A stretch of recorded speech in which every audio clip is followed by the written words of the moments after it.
अस्सलाम वालेकुम और वेरी गुड मॉर्निंग। आदाब पाकिस्तान के साथ मैं हूं आपकी मेजबान इरम सफ्तर। खूबसूरत दिन का आगाज हो चुका है। उम्मीद करते हैं आप सबका ये दिन बहुत अच्छे से गुजरे। नाजरीन, अगर बात करें, मैंने कल ही एक बड़ी खूबसूरत कॉल पढ़ा हजरत अली रज़ियल्लाहु तआला अन्हु का, जिसमें उन्होंने लिखा था कि अगर तुम पे लाजिम है कि तुम नरमी इख्तियार करो, तुम पे लाजिम है कि तुम नरमी इख्तियार करो, और जो शख्स नरमी से काम लेता है अल्लाह ताला उसके तमाम जो काम है वो मुकम्मल कर देता है। तो उसमें बहुत खूबसूरत बात थी कि नरमी इख्तियार हमने करनी किससे है? अपने इर्द गिर्द के लोगों से, अपनी फैमिली में जो लोग हैं, बहन भाई हैं, उनसे नरमी से पेश आना है। इसके अलावा अगर बात की जाए, जैसे आप अगर कहीं काम कर रहे हैं, अगर वर्क प्लेस में हैं, तो आपके जो जूनियर्स हैं उनसे अपनी नरमी से पेश आना है, नरमी इख्तियार करनी है उनके साथ। आपके मतहत जितने भी लोग काम करने वाले, चाहे वो आपके घर में हैं, आपके ऑफिस में हैं, सबके साथ नरमी इख्तियार कीजिए। देखिए, अल्लाह ताला ने इतना खूबसूरत हमारे दिन को बनाया। इस्लाम एक मुकम्मल ज़ाब्ता है, याद है। उसमें अगर छोटी छोटी चीज़ें देखें ना, रोज़मर्रा की ज़िंदगी में जो हम कर रहे होते हैं ना, उसके हवाले से भी बहुत सी चीज़ें बता दी गई हैं। हम अगर ऑफिस जा रहे हैं, स्कूल जा रहे हैं, कॉलेज जा रहे हैं, यूनिवर्सिटी जा रहे हैं, आपके हाथ और आपकी जुबान से अगर कोई शख्स महफूज है तो अल्लाह ताला आपके लिए आसानियां कर देता है। तो इतना आसान है हमारा मजहब, अल्लाह ताला ने इतनी आसानियां आप लोगों के लिए पैदा की है। इबादत तो जरूरी है, आप इबादत कर रहे होते हो अपनी जात के लिए, अल्लाह को हमारी इबादत की जरूरत नहीं है। अल्लाह ताला के पास बहुत से फरिश्ते हैं, बहुत से मलाइका है जो उनकी इबादत कर रहे होते हैं। तो ये चीज़ मुझे इतनी खूबसूरत लगी कि हम लोग और ज़्यादा तो कुछ नहीं कर सकते, लेकिन अपनी ज़िंदगी में जो हम रोज़मर्रा की ज़िंदगी गुजार रहे हैं, अपने ऑफिस में अपने करीबी लोगों के साथ जो वक्त गुजार रहे होते हैं, तो कोशिश कीजिए उसमें आप दूसरों के साथ नरमी से एक तो पेश आए और दूसरों के लिए नरमी इख्तियार करें। नाज़रीन, हमारा पहला टॉपिक जो कि बड़ा अहम है, क्योंकि हमेशा हम लोग सेहत पे बात कर रहे होते हैं, और हम बात करेंगे खसरा और रुबेला से रिलेटेड, क्योंकि मुहिम का आगाज कर दिया गया है पंजाब में स्पेशली, और 29 नवंबर तक ये जो मुहिम है वो चलाई जाएगी, और इसमें खासतौर पर 5 साल के बच्चों से लेकर 15 साल के बच्चों की वैक्सीनेशन की जा रही है, और मुकम्मल तौर पे इस पे चेक एंड बैलेंस भी रखा जा रहा है। और ये बीमारी है क्या, या क्या खतरनाक बीमारी है, और इसके अलावा इसके सिम्टम्स क्या होते हैं, और ज्यादातर बच्चे ही इससे क्यों मुतासिर होते हैं, इस हवाले से बात करने के लिए हमारे बड़े प्यारे मेहमान डॉक्टर मोहम्मद शहराम तबस्सुम हमारे साथ स्टूडियो में मौजूद है। अस्सलाम वालेकुम डॉक्टर साहब, कैसे हैं आप? वालेकुम सलाम जी, ठीक ठाक। वेरी गुड मॉर्निंग डॉक्टर साहब, बहुत शुक्रिया आपका कीमती वक्त का। मुझे अंदाजा है आप काफी मसरूफ होते हैं, लेकिन फिर भी सुबह के वक्त आप हमारे स्टूडियो में भी आ जाते हैं, बहुत शुक्रिया आपका। डॉक्टर साहब, जैसे खसरा और रुबेला के हवाले से मैं बात कर रही थी, मुहिम का भी आगाज कर दिया गया है। पहले तो ये बताइए, जो मुहिम का आगाज किया है, किस हद तक फायदेमंद है तमाम लोगों के लिए? देखें, ये जो वायरस की जो ये खसरा और ये रुबेला की वैक्सीनेशन की ये कैंपेन है, ये बहुत फ़ायदेमंद है बच्चों के लिए।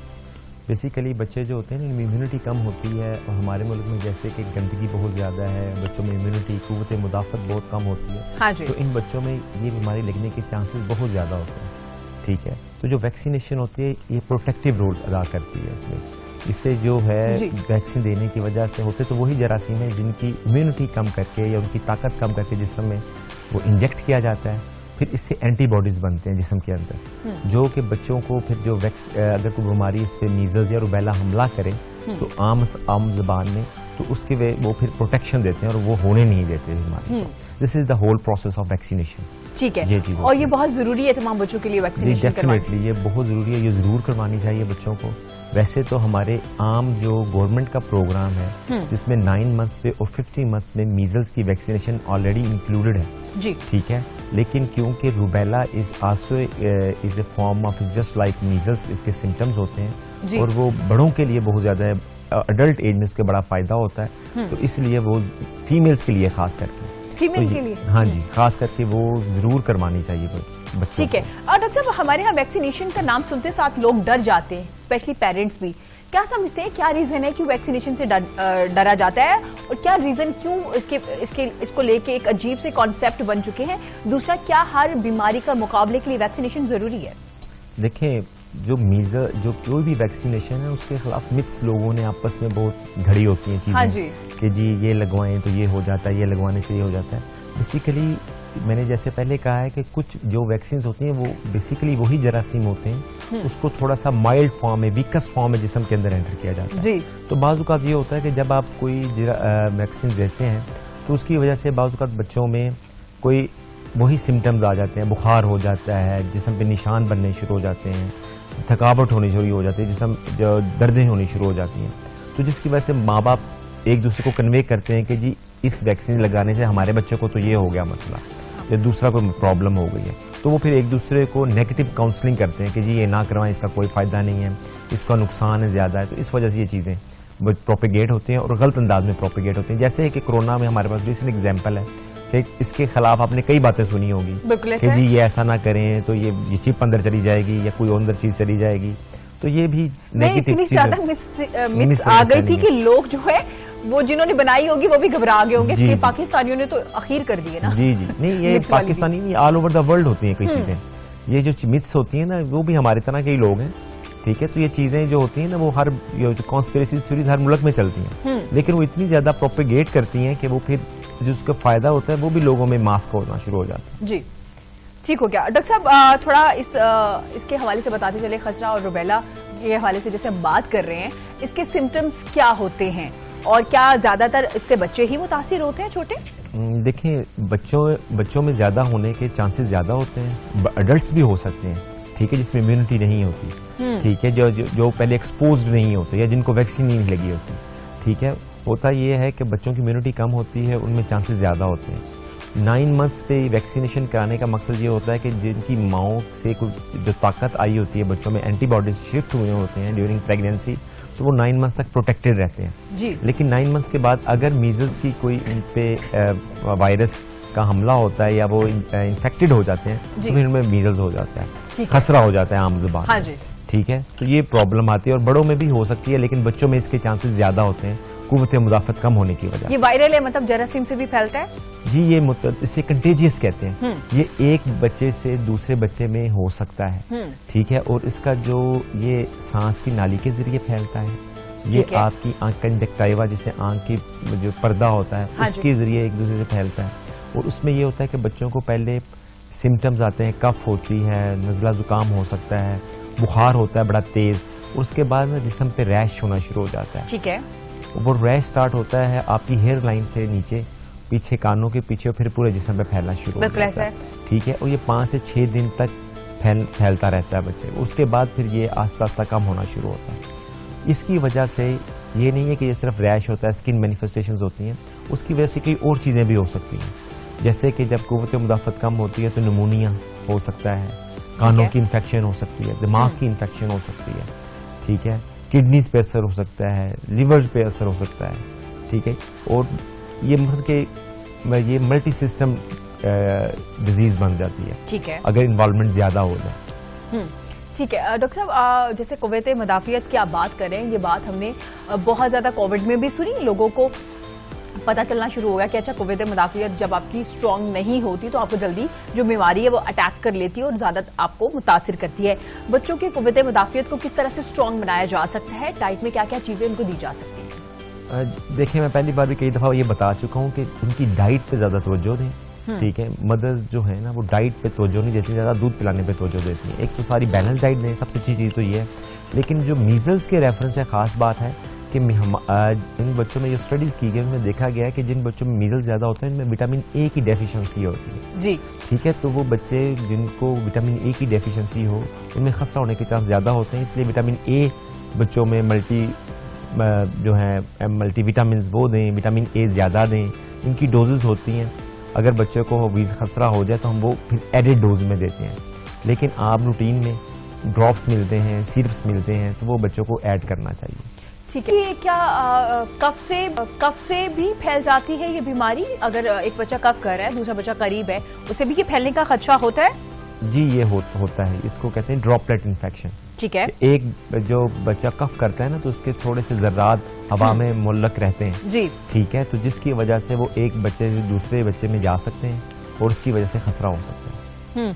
ठीक है डॉक्टर साहब, जैसे आपने पहले फरमाया कि एक दाने से निकल आते हैं, रैश होना शुरू हो जाता है स्किन पे, इसके अलावा क्या क्या प्रॉब्लम्स और देखने में आती है, जरा उसको एलैबोरेट कीजिएगा। जैसे भूख नहीं लगती, भूख कम लगना शुरू हो जाती है, कब्ज होना शुरू हो जाती है, और क्या क्या प्रॉब्लम्स है जो फेस करनी पड़ती है इसमें? देखिए, जैसे मैंने पहले एक्सप्लेन किया कि मल्टी सिस्टम इन्वॉल्वमेंट हो सकता है। मल्टी सिस्टम इन्वॉल्वमेंट के मुख्तलिफ चीज़ों को इन्वॉल्व कर सकती है, जैसे निमोनिया है, ओटाइटिस मीडिया है, कानों की इन्फेक्शन है, आंखों की इन्फेक्शन है, डायरिया है, और लिवर की इन्वॉल्वमेंट है, किडनीज की इन्वॉल्वमेंट है, और ये मेनिंजाइटिस भी कर सकती है, इनकेफेलाइटिस इसे कहते हैं, दिमाग की इन्फेक्शन भी कर सकती है।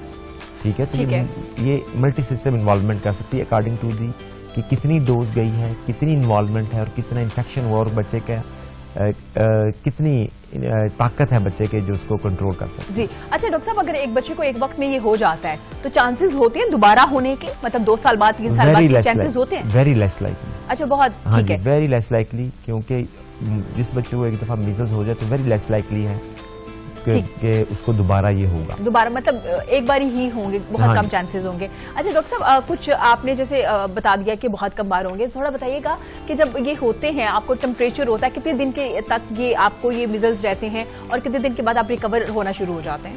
देखिए इसकी स्टेजेस होती हैं, पहले होता है इंक्यूबेशन पीरियड, फिर प्रोड्रोमल फेज होती है, फिर आपकी वो जो है क्या कहते हैं उसमें आ जाती है फेज आ जाती है जिसमें रैश निकलता है, फिर रिकवरी होती है। ये जो ऑन बुकिश जो पिक्चर होती है उसमें ये होता है कि जी इंक्यूबेशन फेज में आपको प्रोड्रोमल फेज में आपको कफ खांसी वगैरह होनी शुरू हो जाती है, उसके बाद फीवर होना शुरू हो जाता है। ये मोस्टली 3 से 4 दिन या 5 दिन तक रहता है, उसके बाद फिर ये कम होना शुरू हो जाता है। ठीक है, लेकिन ये 100% नहीं होता कि जी एक बच्चे को जी 6 दिन के लिए होगा, 7 दिन के लिए होगा, 8 दिन के लिए होगा, किसी को कम भी हो सकता है, किसी को ज्यादा भी हो सकता है। ठीक है, लेकिन इसकी वजह से ना सुपर एडेड इन्फेक्शन हो जाती है।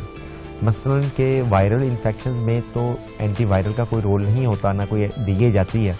कुछ 1-2 स्टडीज हैं जिसमें रोल है, लेकिन उसकी वजह से बाजू का बैक्टीरियल इन्फेक्शन हो जाती है, स्किन में इन्फेक्शन, निमोनिया हो जाता है, तो जो बैक्टीरिया की वजह से होता है उसमें फिर एंटीबायोटिक देती है, उसमें प्रोलॉन्गेशन ज्यादा हो सकती है, फीवर की बीमारी बढ़ सकती है। ठीक है डॉक्टर साहब, ये आपके लिए किस हद तक, आपके बच्चे के लिए किस हद तक खतरनाक बीमारी हो सकती है? क्योंकि हमारे यहाँ होता है ठीक है रैशेज हो गए, कुछ वक्त के बाद माओ को भी पता होता है ठीक है ये नॉर्मल है, सब बच्चों को होता है, ये रिकवर कर जाएंगे वेरी सून, तो किस हद तक ये आपके बच्चे के लिए खतरनाक हो सकती है? देखें कोई भी बीमारी जो है ना, यू नेवर प्रेडिक्ट किसी की बीमारी के बारे में कि आप ये कहेंगे जी ये किस बच्चे के लिए खतरनाक है। ठीक है, अगर 100 में से एक बच्चे को भी ये हो गया तो उस बच्चे के लिए तो वो 100% है ना। बिल्कुल ठीक है, तो उसके लिए ये है कि आप कोशिश करें कि ये हो ही ना।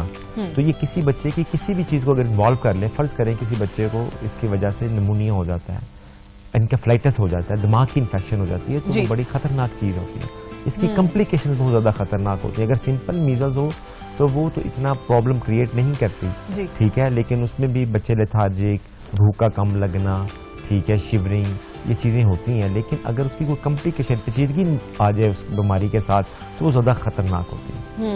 डॉक्टर साहब बताइएगा, हमारे यहाँ थोड़ा ये ट्रेंड भी था, बल्कि एक बाकायदा तौर पे हमारी नानियाँ दादियाँ किया करती थी, जब पहले बच्चों को हुआ करता था खसरा या इस तरह के मिजल्स वगैरह, तो वो खुश्क मेवा जात जो होती है ना वो खिलाया करती थी कि ये ठीक हो जाएगा, जल्दी रिकवर कर जाएगा। तो क्या वाकई असरअंदाज कर रहे होते हैं खुश्क मेवा जात जब आप खा रहे होते हैं, ये बच्चों को दे रहे होते हैं? देखिए वो वही बात है ना कि वो विटामिन जी है ना देखने के, वो आपकी इम्यूनिटी बूस्ट कर रहे हैं ना चीजें देने से। ठीक है, वो मल्टीविटामिन जा रहे हैं, प्रोटीन्स जा रहे हैं, तो वो आपकी इम्यूनिटी बूस्ट करेगा। जब इम्यूनिटी बूस्ट होती है, ताकत बढ़ती है, तो वो बीमारी से ज्यादा अच्छे तरह से बच्चा से लड़ता है और जल्दी रिकवरी होने के चांसेस होते हैं। ठीक है, मतलब रिकवरी के ज्यादा चांसेस होते हैं, जाहिर है उसमें से आपको एक ताकत भी मिलती होती है, इम्यून सिस्टम भी स्ट्रॉन्ग होता है। डॉक्टर साहब थोड़ा वैक्सीनेशन के हवाले से बताइएगा, पेरेंट्स काफी ज्यादा कंसर्न होते हैं कि अच्छा जी अब अगर वैक्सीनेशन करवानी है तो प्राइवेट से कराएं या गवर्नमेंट से करवाएं? गवर्नमेंट के जो तमाम तर इंतजाम किए गए हैं मुहिम को लेके, वो कैसे हैं और क्या आप गवर्नमेंट से जाके आसानी से करवा सकते हैं गवर्नमेंट हॉस्पिटल से? देखें ये बहुत अच्छी कैंपेन चला रहे हैं, ठीक है, और उसमें हर बच्चे को करवानी चाहिए। ठीक है, उससे ये फायदा होगा कि बच्चों को, अगर एक सब बच्चों को हो जाएगी तो एक इम्यून सिस्टम सबका बूस्ट हो जाएगा, जिससे अगर एक कोई बच्चा रह जाता है तो दूसरे बच्चे को नहीं होगी। ठीक है, और गवर्नमेंट से करवाएं तो ज्यादा बेहतर है। ठीक है, ज्यादा बेहतर है। हाँ जी, ज्यादा बेहतर, क्योंकि उन्होंने कोल्ड चेन मेंटेन की होती है। कोल्ड चेन ये होता है कि खास टेम्परेचर पे उसको रखा जाता है, ठीक है, वैक्सीन को। ठीक है, तो मैसेज इज दिस कि आप करवाएं जरूर, लेकिन गवर्नमेंट क्योंकि कर रही है, इतनी ज्यादा एफर्ट कर रही है WHO के साथ मिलके, तो you have to do it. और इसके साथ पोलियो के कतरे भी पिलाए जा रहे हैं बच्चों को, इसी मुहिम के साथ उन्होंने आगाज इसी का भी कर दिया है। डॉक्टर साहब थोड़ा सा बताइएगा, जैसे आपने वैक्सीनेशन के हवाले से बता दिया है, तो क्या वैक्सीनेशन के बाद बच्चों को जो नॉर्मल बुखार वगैरह होता है वो होगा?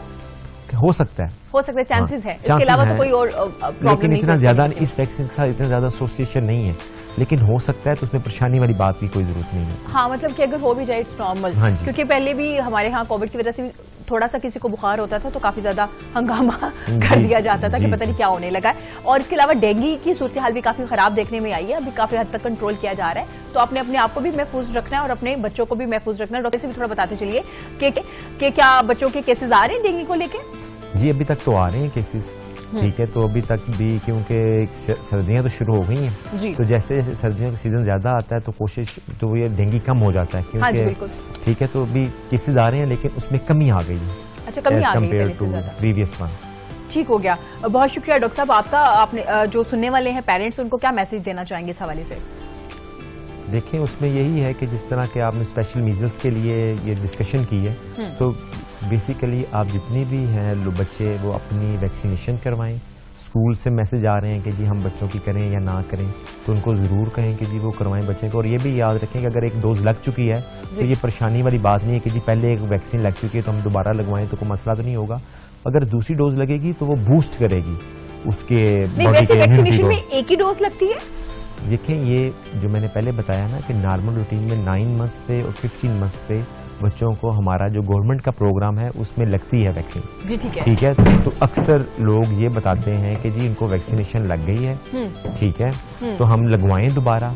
तो उसमें मैं ये मैसेज देना चाहूंगा कि आप जरूर लगवाएं, उसमें परेशानी वाली कोई बात नहीं है। इससे आपके बच्चे की ताकत में इजाफा होगा मीजल्स के खिलाफ लड़ने के लिए, ठीक है। तो उसमें आप परेशान ना हो।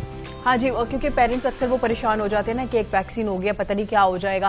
वैक्सीन को लेके वैसे ही इतना ज्यादा चीजें खराब हुई हैं, तो वैक्सीन से बिल्कुल आपने डरना नहीं, अपने बच्चों को लेके जाइए, वैक्सीन जरूर करवाइए, ये आपके बच्चों के लिए बहुत जरूरी है। और ऊपर से जैसे डॉक्टर साहब ने वाज़ेह तौर पर बताया कि गवर्नमेंट बहुत ज्यादा एफर्ट कर रही है। अगर गवर्नमेंट आपके सेहत के लिए एफर्ट कर रही है तो आपको भी जाके उनको हेल्प करना चाहिए, क्योंकि बाद में जब प्रॉब्लम्स आती है, बच्चों को खसरा होगा या डेंगू होगा या कोई भी मसला होगा, तो हॉस्पिटल्स में बर्डन बहुत ज्यादा हो जाता है। जब बर्डन ज्यादा होता है तो आप देखें ना, डॉक्टर्स किस किस चीज को देखेंगे, डेंगू को देखेंगे, कोविड को देखेंगे, खसरा को देखेंगे। जो चीजें अवेलेबल हैं आपकी गवर्नमेंट आपके लिए कर रही है, आप प्लीज उससे फायदा उठाइए, अपने बच्चों को लेकर जाइए। जैसे डॉक्टर साहब ने भी बताया कि स्कूल से भी मैसेज आ रहे हैं, अपने बच्चों की वैक्सीनेशन कंप्लीट करवाइए, और अगर दूसरी लग रही है तो उससे कोई नुकसान नहीं होगा बल्कि बूस्ट किया जाएगा। ऐसे ही डॉक्टर साहब? बिल्कुल इसी तरह से है। बहुत शुक्रिया डॉक्टर साहब आपका। नाज़रीन यहाँ वक्त छोटे से ब्रेक का, ब्रेक के बाद हाजिर होंगे, देखते रहिएगा पाकिस्तान के साथ।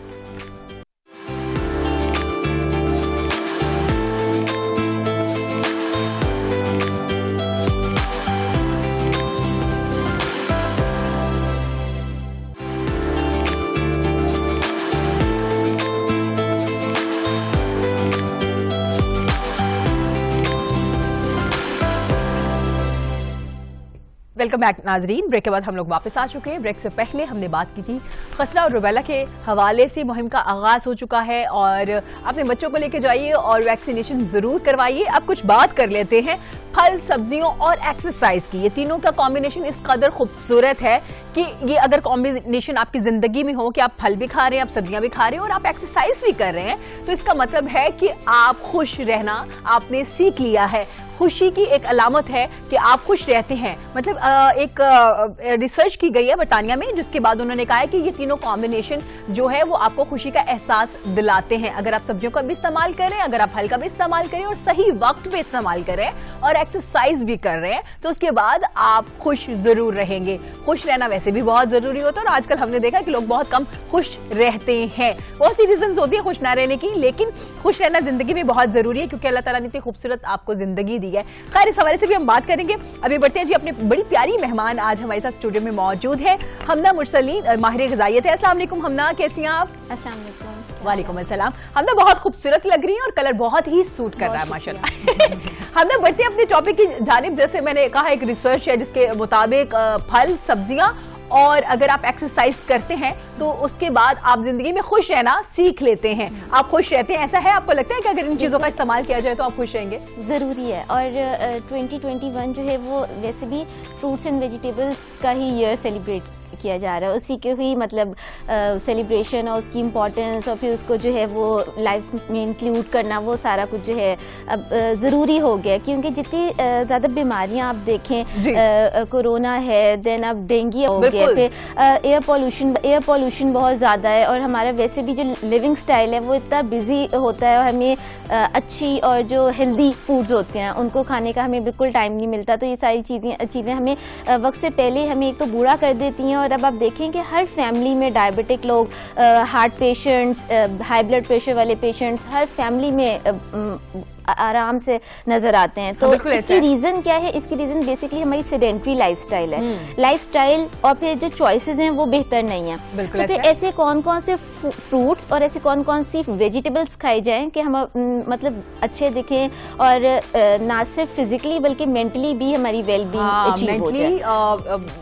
बिल्कुल, तो उसमें बहुत से फ्रूट्स आ जाते हैं। सबसे पहले अगर हम बात करें, जैसे अपनी एक प्लेट मैं आपको बताती हूँ कि अगर आपने खाने बैठे हैं और आपने चॉइसेस करनी है खाने की, और अगर आपने अपनी एक प्लेट डिजाइन करनी है तो वो आप कैसे कर सकते हैं। तो उसमें ये होना चाहिए कि एक प्लेट के 4 हिस्से होने चाहिए। ठीक है। अच्छा, उसका जो आधा हाफ है वो फलों और सब्जियों के ऊपर मुश्तमिल हो, और बाकी आधा हाफ जो है वो सीरियल जिसके अंदर रोटी या चावल आ जाते हैं, और बाकी जो है जो भी आपकी ग्रेवी है उसमें पूरा होना चाहिए।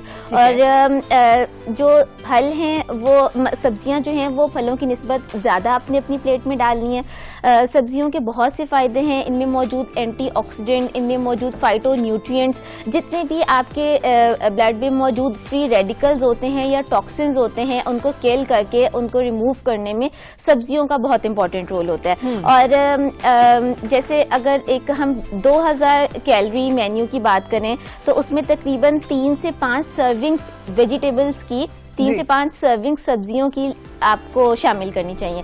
अब एक सर्विंग का मतलब ये होता है कि एक प्लेट जो है रॉ सैलड या आधी प्लेट सालन, आधी प्लेट पकी हुई सब्जी की। ठीक है, तो इस तरह से आपने 3 से 5 सर्विंग्स अपनी सब्जियों की डिजाइन करनी है।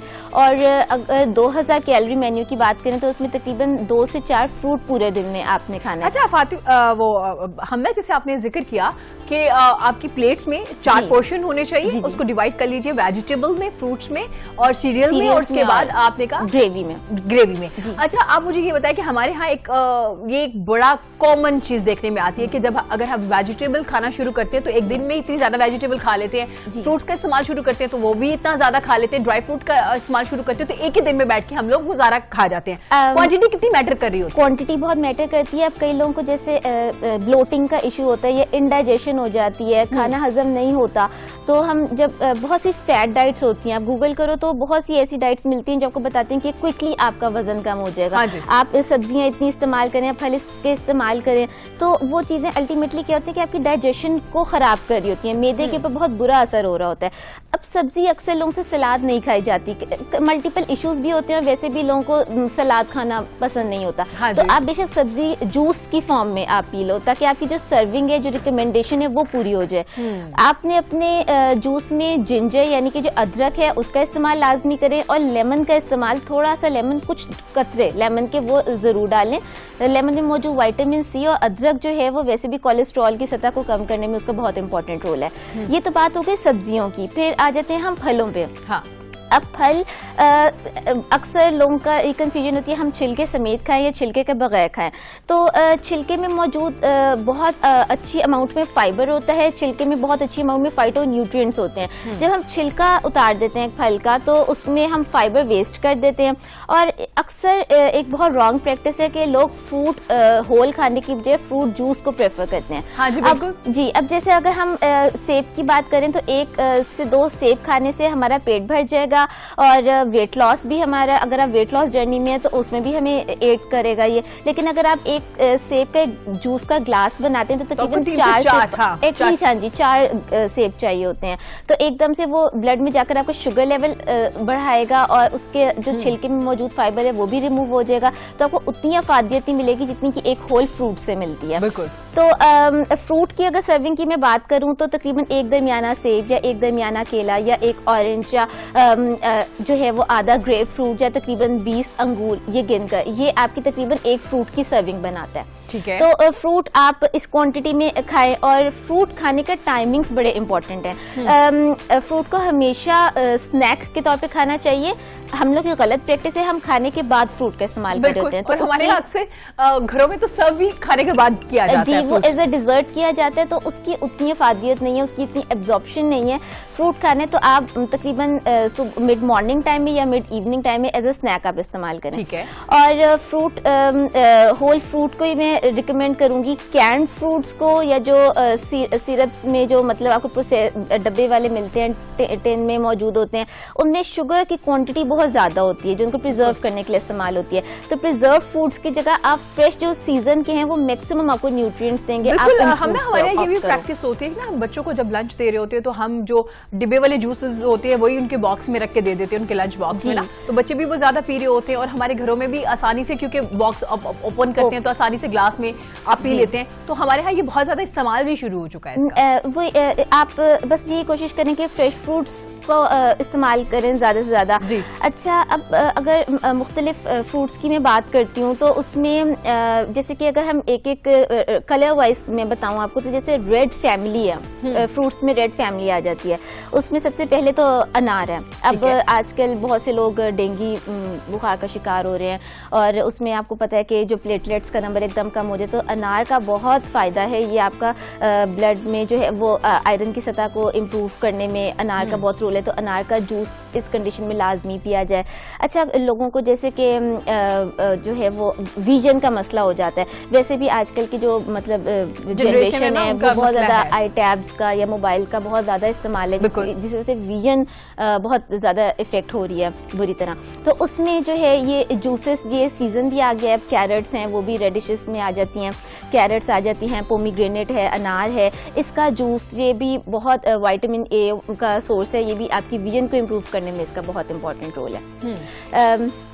देन अनार के अलावा और भी जैसे सब्जियों में अगर लाल लोबिया की बात की जाए, तो लाल लोबिया में मौजूद folic acid, B vitamins, iron, ये जो है वो खून में आयरन की जो कमी है उसको पूरा करने में और तवानाई। जैसे आपने जिक्र किया हम ना, तो इसको आप सैलेड में भी इस्तेमाल कर सकते हैं ना अपनी प्लेट में। रेड बीन सैलेड बहुत बेहतरीन है, बल्कि अगर आपको उसकी ब्लोटिंग का इशू नहीं है या अगर आपको डाइजेशन का इशू नहीं है कि आपको सूट करता है, तो आप लाजमी अपनी डाइट में रोजाना जो दोपहर के खाने के साथ जो सलाद होती है उसमें लाल लोबिया का इस्तेमाल करें। मतलब जरूर करना चाहिए, और हमारे यहाँ सबसे कम इस्तेमाल किया जाता है इसका, और सैलेड में भी। अच्छा, हम ना जैसे आपने खुद ही जिक्र कर लिया था डेंगू के मरीजों के हवाले से, जाहिर है आपने देखा होगा बहुत से लोग बहुत कमजोर हो जाते हैं, देखने में भी फिजिकली भी बहुत कमजोर नजर आते हैं। ऑफकोर्स इंटरनल और कुव्वत मुदाफियत भी उनकी इतनी लो हो जाती है। तो उसमें जैसे आपने हमें अनार का बता दिया कि उसका इस्तेमाल करना जरूरी है, उसका जूस पिए, वो अच्छा आयरन की सतह को भी इम्प्रूव करेगा। इसके अलावा और कौन से फ्रूट्स हैं जो डेंगू के अगर कोई विक्टिम है, हो चुका है और रिकवर कर रहा है, और अब उसको रिकवरी के लिए कौन कौन से ऐसे फ्रूट्स हैं जिसका इस्तेमाल उसको जरूर करना चाहिए? एक्चुअली डेंगू में ये होता है डिहाइड्रेशन भी हो रही होती है ना, फ्लूइड्स का इम्बैलेंस हो जाता है बॉडी में। तो एक तो पानी का इंटेक बहुत अच्छा करें, और 8 से 10 ग्लास पानी लाजमी पिएं, और जितने भी इनके हाइड्रेटिंग फ्लूइड्स हैं वो इस्तेमाल करें। पपीता बहुत अच्छा है, पपीता के जो छिलका है और पपीता इटसेल्फ जो फ्रूट है वो बहुत अच्छा है प्लेटलेट्स का नंबर इम्प्रूव करने में। और इसके अलावा जो है अनार का, जैसे भी मैंने जिक्र किया, अनार बहुत अच्छा है। फिर ग्रीन टी का इस्तेमाल लाजमी करें। जो सूप आ जाता है, यखनी आ जाती है, स्पेशली अगर चिकन की बना रहे हैं तो देसी चिकन की यखनी हो जाए या मटन की यखनी हो जाए, उसमें ज़्यादा अफादियत है।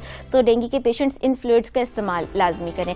कुछ पेशेंट्स का टेस्ट मुंह का जो है ना वो कड़वा हुआ होता है, तो इलायची के 2 से 3 दाने रख के मुंह में चबाने से टेस्ट में बेहतरी आ सकती है। हाँ, ये बहुत जरूरी है, और ये अक्सर हमने देखा है कि नॉर्मल भी अगर आपको टेम्परेचर हो जाता है तो 2 दिन तक आपका मुंह कड़वा ही रहता है। हाँ, ये उनके लिए भी बड़े फायदेमंद, और वैसे भी मुंह की खुशबू के लिए भी बहुत फायदेमंद है। इसको सबको इस्तेमाल करना बहुत जरूरी है। हमने जैसे आपने उनके फ्रूट्स के हवाले से बताया कि कौन कौन सी चीजों का इस्तेमाल जरूरी है। जाहिर डिहाइड्रेशन भी हुई होती है, और आप वैसे भी थोड़ा कमजोर फील कर रहे होते हैं। इसके अलावा अब जो डायबिटिक हमारे यहाँ घरों में मौजूद होते हैं, जैसे आपने खुद भी जिक्र किया कि हमारे यहाँ 5 में से कोई ना कोई 2 शख्स जरूर होते हैं जिनको डायबिटीज होती है। तो उनके लिए आपकी प्लेट कैसी होनी चाहिए जो उनको आपको जिसमें फ्रूट्स और सब्जियां अगर देनी है तो उस प्लेट में कौन कौन सी सब्जियां और फ्रूट्स होने चाहिए? ठीक है, अब ग्लाइसेमिक इंडेक्स ये होता है किसी भी फूड का, किसी भी खाने का, कि ये जो भी खाना होता है वो खून में जाके शुगर लेवल को कितना बढ़ाता है। तो ऐसे तमाम खानों से शुगर के मरीजों को परहेज करना चाहिए जो एकदम से ब्लड में जाके शुगर को बढ़ा देते हैं, जिसमें फलों में आम आ जाता है। आम वैसे बहुत अच्छा है, कैंसर को फाइट करने में उसका बहुत अच्छा रोल है। केला आ जाता है, केला वैसे बहुत अच्छा है, पोटेशियम का सोर्स है और आपकी बोन्स के लिए बहुत अच्छा है, ब्लड प्रेशर को बहुत अच्छे से कंट्रोल करता है। लेकिन इसका जो हाई शुगर कंटेंट है वो ब्लड डायबिटिक पेशेंट्स को नहीं वो लेना चाहिए। अच्छा, वो नहीं लेना तो चाहिए। आम हो गया, अंगूर हो गया, केला हो गया, इनसे परहेज करें। और बाकी सब नाशपाती बहुत अच्छी है, सेब अच्छा है, चकोतरा अच्छा है, उसके अलावा आड़ू आ जाता है, अमरूद आ जाता है, ये फल बहुत अच्छे हैं शुगर के मरीजों के लिए। सब्जियां भी ऐसी लेनी चाहिए जिनका ग्लाइसेमिक इंडेक्स मीडियम हो या लो हो। अब आलू है, चुकंदर और शकरकंदी, तो इनका ग्लाइसेमिक इंडेक्स ज्यादा होता है, तो शुगर के मरीजों को इनसे परहेज करना चाहिए। और बाकी सारी सब्जियां और स्पेशली जो सलाद होती है वो अपने खानों में लाजमी इंक्लूड करें। सलाद जो है ना सिर्फ वो फाइबर होता है, इसमें फाइटोन्यूट्रिएंट्स होते हैं, उसके अलावा ये पेट भरने की भी सलाहियत रखती है। तो जो लोग वेट लॉस कर रहे हैं उनके लिए भी बहुत अच्छी है सलाद, तो वो लाजमी खाएं। अच्छा, सैलेड पे काफी ज्यादा हमना ने जोर दिया, इसका मतलब है कि अगर आप वेट कम भी कर रहे हैं तो भी बहुत जरूरी है। अगर आप स्किन को खूबसूरत करना चाहते हैं, आप स्लिम एंड स्मार्ट रहना चाहते हैं, तो भी आप सैलेड का इस्तेमाल अपनी रूटीन की जो डाइट है उसमें जरूर रखिए। हमना अगर ब्रेकफास्ट की बात की जाए, हमारे यहाँ बहुत ही गलत प्रैक्टिस है, हम लोग ब्रेकफास्ट पहले तो करते नहीं है, अगर करेंगे तो बहुत लाइट सा लाइक कॉफी या चाय पी लेंगे। तो ब्रेकफास्ट कितना जरूरी है आपके सेहतमंद रहने के लिए, और ब्रेकफास्ट में कौन सी ऐसी चीजें हैं जो बड़ी इंपॉर्टेंट है जो जरूर खानी चाहिए? नाश्ता बहुत जरूरी होता है, आपके मील मतलब डे का स्टार्ट का पहला मील होता है। तो अगर आप नाश्ते स्किप कर देंगे तो पूरा दिन एक तो थकावट रहेगी, उतनी एनर्जी आपको फील नहीं होगी, और फिर जो तवानाई आपको नाश्ता देता है, और अगर आप वजन कम भी कर रहे हैं तो नाश्ता लाजमी करें और अच्छा करें। उसमें आप दही का इस्तेमाल करें, अंडा खाएं जरूर, और दलिया, जौ का दलिया बहुत अच्छी ऑप्शन है। और क्योंकि पाकिस्तानी लोग जो है वो चाय पिए बगैर उनका दिन नहीं गुजरता, चाय लाजमी ऐड करते हैं नाश्तों में। अदरवाइज ग्रीन टी यानी कि जो सब्ज कहवा है वो ज्यादा अच्छी ऑप्शन है। अच्छा। और जो है नाश्ते में उसके अलावा अगर पराठा भी खा लेते हैं तो भी वजन नहीं बढ़ता। अच्छा, पराठा खाने से? जी नहीं बढ़ता, लेकिन बाकी दिन आपको कंट्रोल, पोषण कंट्रोल खाना है और वर्जिश लाजमी करनी है। अच्छा, एक्सरसाइज लाजमी करनी है, क्योंकि अगर देसी घी में आप पराठा खा रहे हैं, अगर आपका गुजारा नहीं हो रहा ब्रेकफास्ट में, तो आप ले सकते हैं। बिल्कुल ले सकते हैं, लेकिन बाकी दिन आपने बाजारी खाने की अशिया से परहेज करना है और जो है कंट्रोल रखना है, जी पोषण कंट्रोल रखना है, बैलेंस ठीक है। हमें थोड़ा बताइएगा कि आपके एक दिन में कितने मील्स होने चाहिए, आपको कितना वक्त में खाना खाना चाहिए, और स्नैक्स की टाइमिंग क्या होनी चाहिए, और स्नैक्स में क्या क्या चीज आप डिवाइड करके ले सकते हैं? अगर हम एक नॉर्मल जनरल, अगर मैं पब्लिक के लिए बात करूं तो अगर एक 2000 कैलोरी मेन्यू की मैं बात करती हूँ तो उसमें तकरीबन 3 मेन मील्स होनी चाहिए, जिसमें सुबह का नाश्ता आ जाता है, दोपहर का खाना आ जाता है और रात का खाना आ जाता है। और इन बिटवीन स्नैक्स होने चाहिए, जो तकरीबन एक मिड मॉर्निंग स्नैक होता है 10 से 11 बजे, और एक मिड इवनिंग स्नैक होता है तकरीबन 5 से 6 बजे। इसके अलावा रात को सोने से पहले भी लाजमी कोई फूड जैसे दूध हो गया लाजमी पिए, ताकि जो ओवर नाइट टाइम में आपका ब्लड शुगर लेवल एकदम से फॉल ना करे और आप पुरसकून नींद सो सके रात को। अच्छा, मतलब वो जरूरी है। और स्नैक में क्या क्या चीजें होनी चाहिए, मतलब नट्स वगैरह आप ले सकते हैं अपने डेली रूटीन में? बहुत अच्छे नट्स, फिस्टफुल नट्स यानी कि एक मुट्ठी नट्स बहुत अच्छे हैं, वो आप रोजाना इंक्लूड कर लें। अगर आप हाई ब्लड प्रेशर के मरीज नहीं हैं तो आप सॉल्टेड नट्स ना लें, जो यानी कि जो पैकेट वाले होते हैं वो ना लें, आप मिक्स नट्स जो आम मिलते हैं वो ले सकते हैं। और जो शुगर के मरीज हैं वो मीठे नट्स ना लें, जो नमकीन नट्स हैं वो उसको ऑप्ट कर सकते हैं। क्योंकि आजकल वेदर जब चेंज होता है तो हम सब लोग खा रहे होते हैं ना, हम ना वो सॉल्टेड से होते हैं जो पठान बड़े जबरदस्त बना के मजे के देते हैं। अच्छा, मेरा दिल भी कर रहा है खाने को, तो वो भी आप खा सकते हैं? जी, हेल्दी अगर हैं जनरली लोगों के लिए तो वो तो लाजमी खाएं, जिसको कोई हेल्थ इशू नहीं है। नट्स के बहुत से फायदे हैं, मैग्नीशियम, पोटेशियम, प्रोटीन का सोर्स हैं, बहुत अच्छे हैं, बहुत से फायदे रखते हैं। तो वो तो विंटर सीजन भी है, वैसे भी एनर्जी नीड बॉडी की ज्यादा होती है, तो वो तो अपने स्नैक टाइम में नट्स को इंक्लूड कर सकते हैं। अच्छा, ठीक है। हम ना थोड़ा फिश के हवाले से भी बता दीजिए, आपको वीक में कितने दिन फिश खानी चाहिए? बेशक विंटर में तो बहुत बहुत ज्यादा खाई जाती है। जी। अगर विंटर ना भी हो, गर्मी भी हो, तो क्या तब भी आप खा सकते हैं? और आपकी डाइट में फिश का होना कितना जरूरी है? उसमें फिश में मौजूद EPA और DHA यानी कि जो एसेंशियल फैट्स होते हैं, ओमेगा 3 फैटी एसिड्स हैं, ये तो ये आपको जो है बहुत से बेनिफिट्स देते हैं आपकी हेल्थ को इम्प्रूव करने में ना, ये वाले जो गुड फैट्स होते हैं फिश में मौजूद। तो फिश को भी खाएं, हफ्ते में 2 से 3 मरतबा इसका इस्तेमाल कर सकते हैं। और अगर आप जो पकाने का तरीका है वो ये कि आप उसको फ्राई ना खाएं, आप उसको स्टीम करके, ग्रिल करके या बेक करके खा सकते हैं, तो वो बहुत मुफीद है, बहुत फायदेमंद है आपके लिए। अच्छा ठीक है, अब जैसे आपने ग्रिल का कहा, लेकिन हमारे यहाँ बहुत सी शॉप्स फेमस है जहाँ पे फ्राई कर करके फिश इस कदर खाई जाती है और मिल बैठ के ऐसे जैसे इमिट नहीं होता फिश खाने के लिए कि लेट्स गो फिश खाने चलते हैं जनाब, विंटर आ गया है। तो क्या अगर फ्राई खा रहे हैं तो वो आपके लिए हेल्दी नहीं है? फ्राइड फिश जो है वो वंस इन अ वाइल तो चल सकती है फॉर अ ट्रीट, लेकिन डेली का रूटीन नहीं आपने बनाना, हर वक्त नहीं बनाना। ठीक है। और पोर्शन के हवाले से भी बताते चलिए, आपको डेली या वीक में जब आप फिश ले रहे हैं 2 बार या 3 बार, तो कितनी आपको लेनी चाहिए?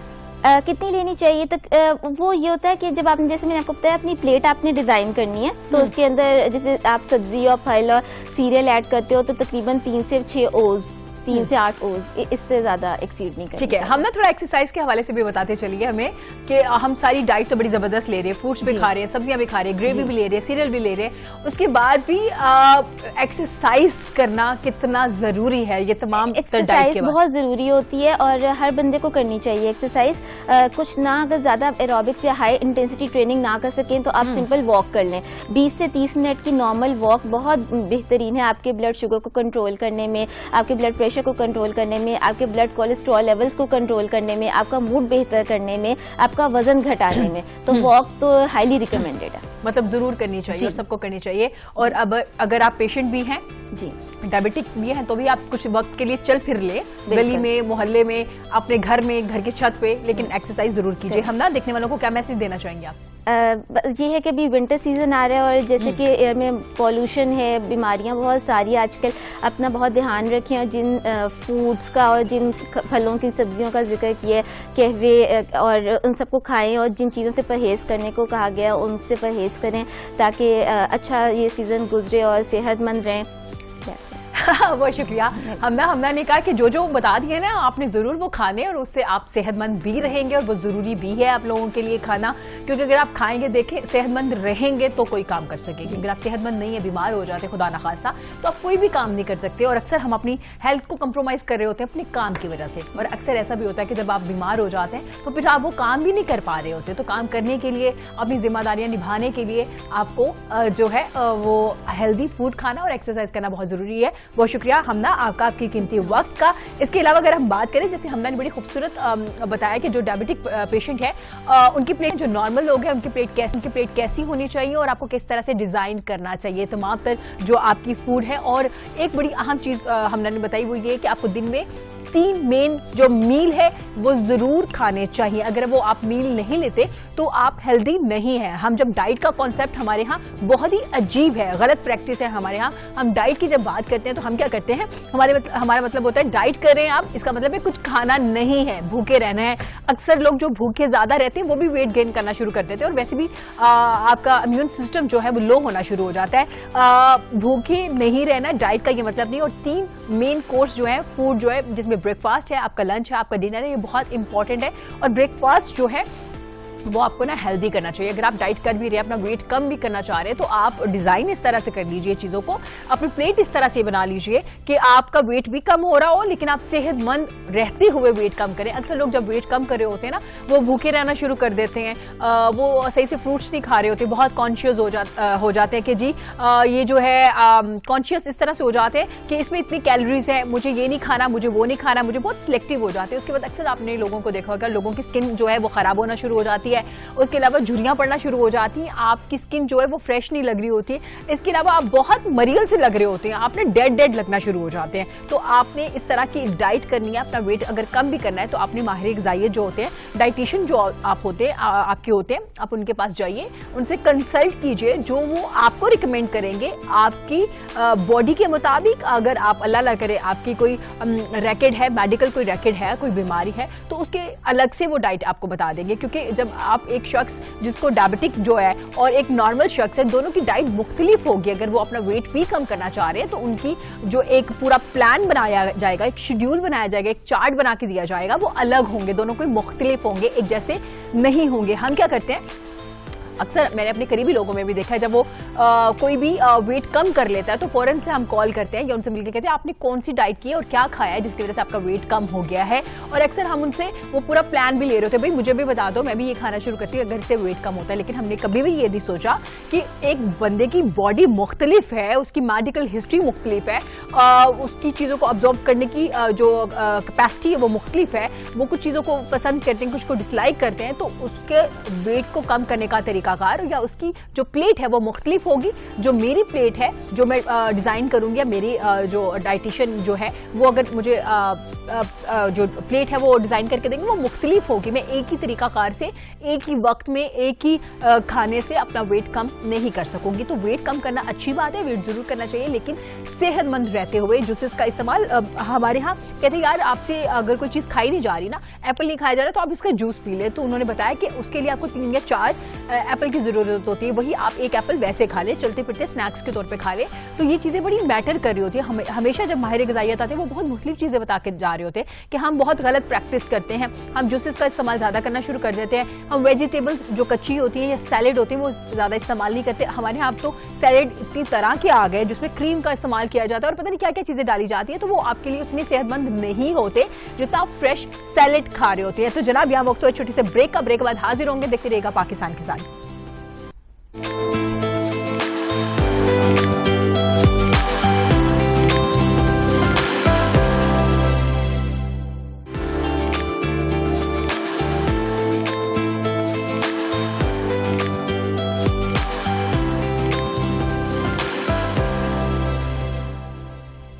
वेलकम बैक नाजरीन। ब्रेक के बाद हम लोग वापस आ चुके हैं। हम हमेशा बात करते हैं कि पाकिस्तान में बहुत ज्यादा टैलेंट मौजूद है, बच्चे हो, बड़े हो, खवातीन हो, तमाम तर लोगों में बहुत सा टैलेंट मौजूद है।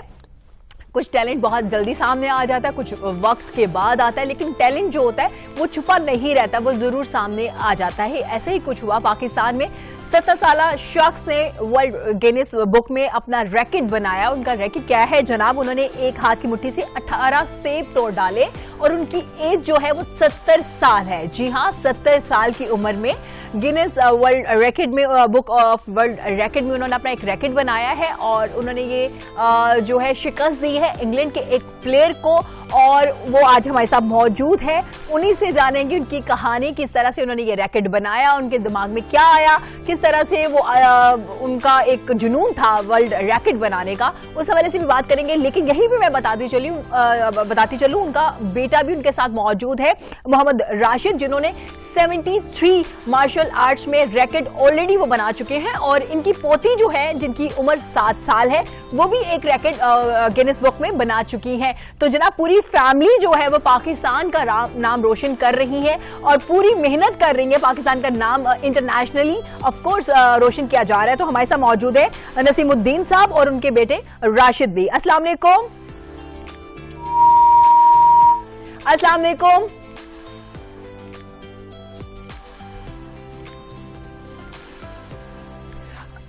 अस्सलाम वालेकुम। अच्छा जी, उनके साथ हमारा जो राबता है वो मुनक़ता हो गया। हमारी टीम जो है दोबारा से उनसे राबता करेगी। मुझे इस कदर खुशी हो रही थी जब मुझे पता चला कि माशाल्लाह से उनकी एज 70 साल हो चुकी है और उसके बावजूद वो उनका जो जज्बा है वो किस कदर बुलंद था पाकिस्तान का नाम रोशन करने के लिए। और उसके अलावा जब वो उन्होंने ये रैकेट बनाया, उनको ऑफकोर्स वहां से कंफर्मेशन की मेल भी आ चुकी है और उसके बाद उन्होंने कहा कि ये पाकिस्तान की जो टीम है, क्रिकेट टीम के नाम मैं अपनी ये कामयाबी करता हूं। उन्होंने ये क्यों कहा, क्यों पाकिस्तान के नाम उन्होंने अपना ये वर्ल्ड रैकेट किया, ये भी उन्हीं से जानेंगे ऑफ कोर्स, क्योंकि पाकिस्तान की टीम ने बहुत अच्छा परफॉर्म किया था, लेकिन आपको पता है कि वो फाइनल में नहीं जा सके। लेकिन उसके बावजूद उन्होंने पूरे पाकिस्तान के दिल जीती और पाकिस्तान का नाम बुलंद किया। जाहिर है उन्होंने इंडिया को शिकस्त दी, उसके अलावा सीरीज में 5 जो बड़े मैचेस थे वो भी जीते। तो शायद इसी वजह से उन्होंने अपनी जो कामयाबी है वो क्रिकेट टीम के नाम कर दी। मुझे सबसे ज्यादा जो अच्छा लग रहा था वो ये सोच के लग रहा था कि मोहम्मद राशिद के जो वालिद है उन्होंने भी रैकेट बना लिया, उसके बाद वो खुद 73 टाइम्स, मतलब अच्छे खासा मतलब 73 टाइम्स उन्होंने वर्ल्ड रैकेट बनाए हैं। कुछ जो रैकेट बने हुए थे उनको ब्रेक भी किया है, और उनकी अपनी बेटी जो है जो काफी छोटी है अभी, उन्होंने भी बनाए। तो ये एक बड़ी खूबसूरत चीज है। पाकिस्तान का जो इमेज है वो इंटरनेशनली जब बहुत ही पॉजिटिव जा रहा होता है तो बड़ा अच्छा लग रहा होता है। जनाब उन्होंने हमें ज्वाइन किया नसीमुद्दीन साहब ने और उनके बेटे ने। अस्सलाम वालेकुम जी, कैसे हैं आप? आपको बहुत बहुत मुबारक हो पहले तो पाकिस्तान की जानिब से, पाकिस्तान की टीम की जानिब से, और इसके अलावा 7 न्यूज की जानिब से।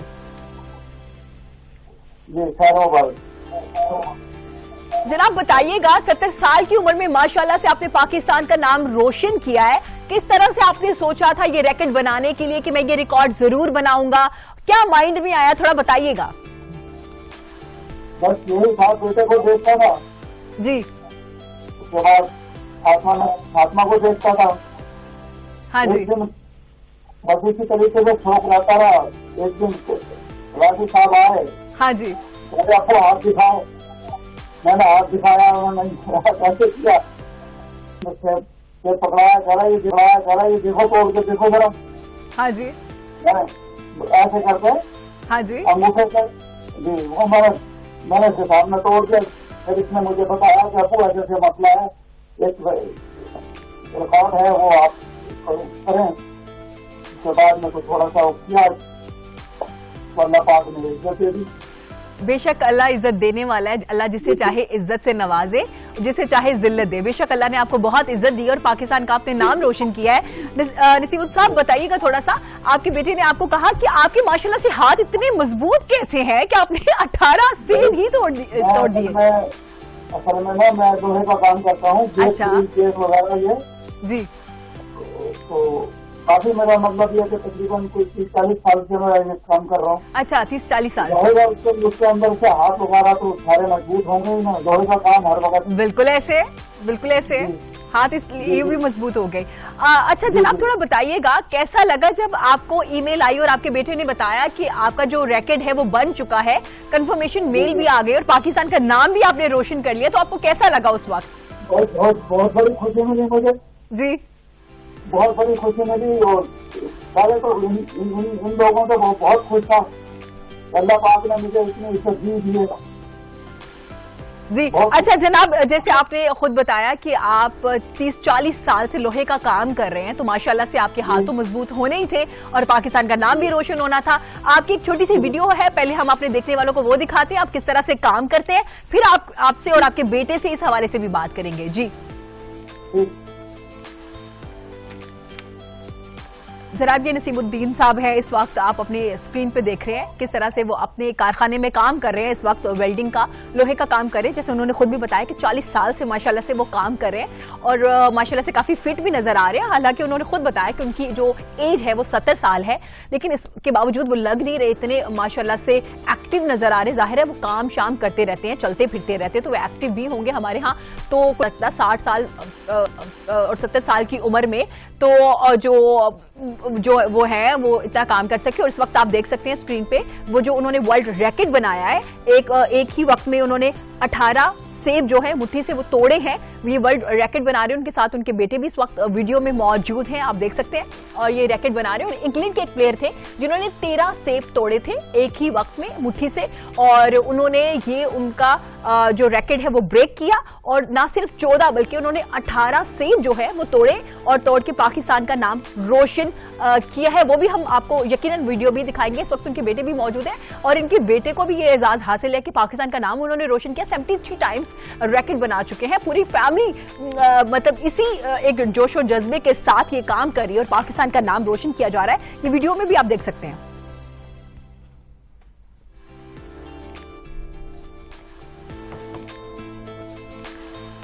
नसीमुद्दीन साहब 70 साल की उम्र में पाकिस्तान का नाम रोशन करते हुए इस वीडियो में। अच्छा, ये इंग्लैंड के प्लेयर हैं जिन्होंने ये एक ही वक्त में जो 13 सेब तोड़े थे। नसीमुद्दीन साहब ने उनका जो रैकेट बना हुआ था उसको ब्रेक किया, ब्रेक करके 18 सेब तोड़े, मतलब 14, 15, 16, 17 नहीं, पूरे 18 सेब तोड़ के उन्होंने पाकिस्तान का नाम रोशन किया। उनकी खूबसूरत बात ये थी कि जैसे उन्होंने कहा कि हाथ मजबूत हो गए ना लोहे का काम कर करके, तो जनाब उन्हीं से बात करते हैं, उनके बेटे से भी पूछते हैं कि उनको कैसा लग रहा है। जी राशिद, आप बताइएगा, हमेशा हमारी आपसे बात होती है जब भी आप रैकेट बनाते हैं, हमारी कोशिश होती है हम आपका जो टैलेंट है वो सामने लेके आए। तो कैसा लग रहा है जब आपके बाबा ने ये रैकेट बनाया, उस वक्त आपकी क्या सूरत हाल थी, कैसा फील कर रहे थे आप? देखिए जी, सारी जिंदगी जो है मेरे वालिद साहब ने मुझ पर मेहनत की है, मुझे पढ़ाया लिखाया, उसके बाद फिर मुझे हमेशा वर्ल्ड रिकॉर्ड के अंदर जो है वो सपोर्ट किया जी। तो मैंने 72 आर्मी रिकॉर्ड में बना चुका हूँ। हाँ, तो लाजिम सी बात है कि जब मेरे फादर ने रिकॉर्ड बनाया तो पहले मेरे फादर मुझे देखकर बहुत खुश होते थे, और अब मैं जो है अपने वालिद को देखकर जो है वो फूले भी समा रहा हूँ। और क्योंकि मुझे पता है कि ये पाकिस्तान के जो है वो सबसे मोहम्मद करीब जो है वो फर्द है, और 70 साल इनकी जो है वो उम्र हो चुकी है माशाल्लाह से।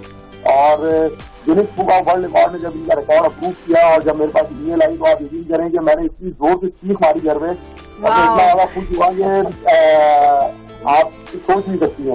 पूरा जो है ना घर सर में उठा लिया था और इतना ज्यादा शोर शराबा हो रहा था, और उसी वक्त जो है वो पूरा घर हमारा जमा हुआ और वहाँ पे हमारे जो है वो सेलिब्रेशन जो है वो स्टार्ट हो गई थी। अच्छा, ग्रेट, माशाल्लाह। मेरे रिकॉर्ड को लेकर तो तमाम घर वाले जो है वो यूज हो चुके हैं, और बाद मरतबा तो खैर मुझे अब इतनी अहमियत नहीं मिलती। कभी कभी वो कहते हैं यार ये तो रोज ही कोई ना कोई रिकॉर्ड बना लेता है। जब रिकॉर्ड आया सामने, और वो भी आपने वीडियो देखी है, एक हाथ में मुट्ठी के अंदर जो है वो सेब को 2 टुकड़े करना और उसको क्रश करना, बेसिकली 2 टुकड़े नहीं करना है, सेब को क्रश करने की, बिल्कुल उसको जो है वो पूरा जो है वेस्ट करना है। और बाबा ने जो है इतनी जबरदस्त कमाल की परफॉर्मेंस दी कि मैं खुद हैरान और परेशान हो गया। और क्योंकि वो 45 साल से जो है तकरीबन जो है इन्हें को कम बताया इन्होंने, जो मैं इनसे पूछ रहा था तो तकरीबन कुछ 45 साल का अर्सा बंदा था जिन पर ये वेल्डिंग का काम इनको करते हुए हो गए। तो जो सारा जो कमाल है बेसिकली, सारा दिन हथौड़ा चलाना, सारा दिन गेट जाली काम करना, धूप में काम करना, तो वो जो मेहनत इन्होंने की है ना, वो मैंने तो बहुत कम देखी है हमारे पैदा होने से पहले। तो ये माशाल्लाह वो काम कर रहे हैं। अच्छा। और फिर हमने अपनी जब हम थोड़ी सी हमारे अंदर समझदारी आई, थोड़े से समझदार हुए, तो हमें पता चला कि हमारे फादर ने कितनी मेहनत की है। इसमें तो कोई शक नहीं है, वो मुझसे ज्यादा, हालांकि मैं 73 आर्मी रिकॉर्ड बना चुका हूँ, मैं मार्शल आर्ट करता हूँ, लेकिन मुझसे कई गुना ज्यादा इनका हाथ बहुत ज्यादा मजबूत है। ये अच्छा, माशाल्लाह होना भी चाहिए मजबूत, क्योंकि पाकिस्तान का जो नाम रोशन करने वाले हाथ होते हैं वो इतने ही मजबूत होते हैं जितने आपके बाबा के। राशिद, थोड़ा मुझे बताइएगा कि इनको एक तो ये एजाज, ऑफ कोर्स इन्होंने रैकेट बना लिया 18 सेब तोड़ के, पाकिस्तान में इनका नाम रोशन हुआ, यकीनन पाकिस्तान से बाहर भी। इसके अलावा इनको ये एजाज भी हासिल है कि पाकिस्तान के सबसे मोहम्मद तरीन शख्स है जिन्होंने रैकेट बनाया, ऐसा ही है? जी बिल्कुल, ये पाकिस्तान में मैंने जो रिसर्च की है और उसके मुताबिक गिनीज के अंदर जो है वो किसी भी शख्स का जो है वो 70 years old Guinness book of world record जो है वो दर्ज है। यहाँ पे ये भी बात मैं आपको दोबारा मेंशन कर दे रहा हूँ, फातिमा की जो है वो, बल्कि फातिमा जो है वो पूरी दुनिया की सबसे कम उम्र मार्शल आर्टिस्ट बनी थी। मेरी बेटी है 7 साल की उम्र में जब उन्होंने गिनीज वर्ल्ड रिकॉर्ड बनाया था, और फादर जो है उन्होंने 70 साल की उम्र में जो है वो पाकिस्तान के ओल्डेस्ट पर्सन का जो है ना वो खिताब अपने नाम कर लिया माशाल्लाह से। और तो मेरे पास अल्फाज नहीं है, मेरे पास हमारे पास भी अल्फाज नहीं है। हम भी बहुत खुश है जब जाहिर है पाकिस्तान का नाम रोशन होता है, तो कौन खुश नहीं होता। नसीमुद्दीन साहब से भी पूछना चाहूंगी, नसीमुद्दीन साहब, आपको ये कभी लगा था कि आपका नाम भी, जैसे आपका बेटे का नाम माशाल्लाह से रोशन है, आपकी पोती का, तो आपने सोचा था कि आपका नाम भी इसी तरह से आएगा, आपको भी इसी तरह से इन्वाइट किया जाएगा, लोग आपको अप्रिशिएट कर रहे होंगे, वो भी उम्र के हिस्से में? ये देखा कि पैदा हुआ था ना जी, तो मैंने सिर्फ एक दुआ मांगी थी कि अल्लाह पाक इसको पाकिस्तान का कोई ऐसा काम करे कि जो तुरंत तरीन हो। अच्छा, माशाल्लाह जी। तो उसके बाद अल्लाह पाक ने ये पूरा किया कि बच्ची फातिमा आगे आ गई जी, माशाल्लाह। उसमें एक नाम रोशन किया माशाल्लाह। अब इन्होंने मेरे से भी करा दिया, आपसे भी करा दिया। अच्छा जनाब बताइएगा, फातिमा का रिएक्शन कैसा है? फातिमा कितना खुश है जब फातिमा को ये पता चला कि उनके दादा अबू ने भी वर्ल्ड रैकेट बना लिया है, उनका नाम भी आ गया? बहुत खुश है अच्छा, अब आपको लोग आपकी दुकान भी बहुत ज्यादा खुशी का इजहार कर रही है। लाजमी सी बात है कि घर में होती है, जाहिर है बाबा को प्यार से लिपट जाती है, बाबा को प्यार करती है, बाबा को जो है वो जो है ना मतलब बस एक मैंने बताया ना कि पूरे घर में एक सेलिब्रेशन वाला माहौल हो गया था जब हमें पता चला था गिनीज वर्ल्ड रिकॉर्ड बाबा का प्रूव हुआ है।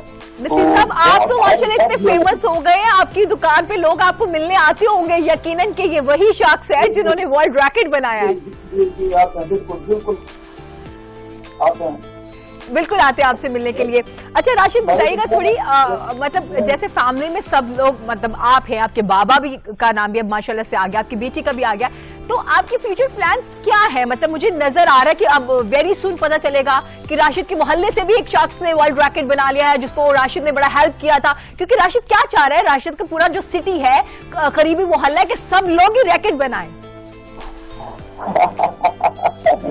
देखिए जी, असल में बात यह है कि Guinness book of world record के अंदर जो है वो मेरी रिसर्च जो है वो बहुत ज्यादा है। अच्छा, और मैं बहुत ज्यादा वर्किंग जा रहा हूँ पिछले तकरीबन 7-8 साल से। जो Guinness book of world record के अंदर जो रिकॉर्ड होते हैं मेरी जो है ना वो नजर से गुजरते हैं और मैं उनको बहुत ज्यादा वॉच करता हूँ।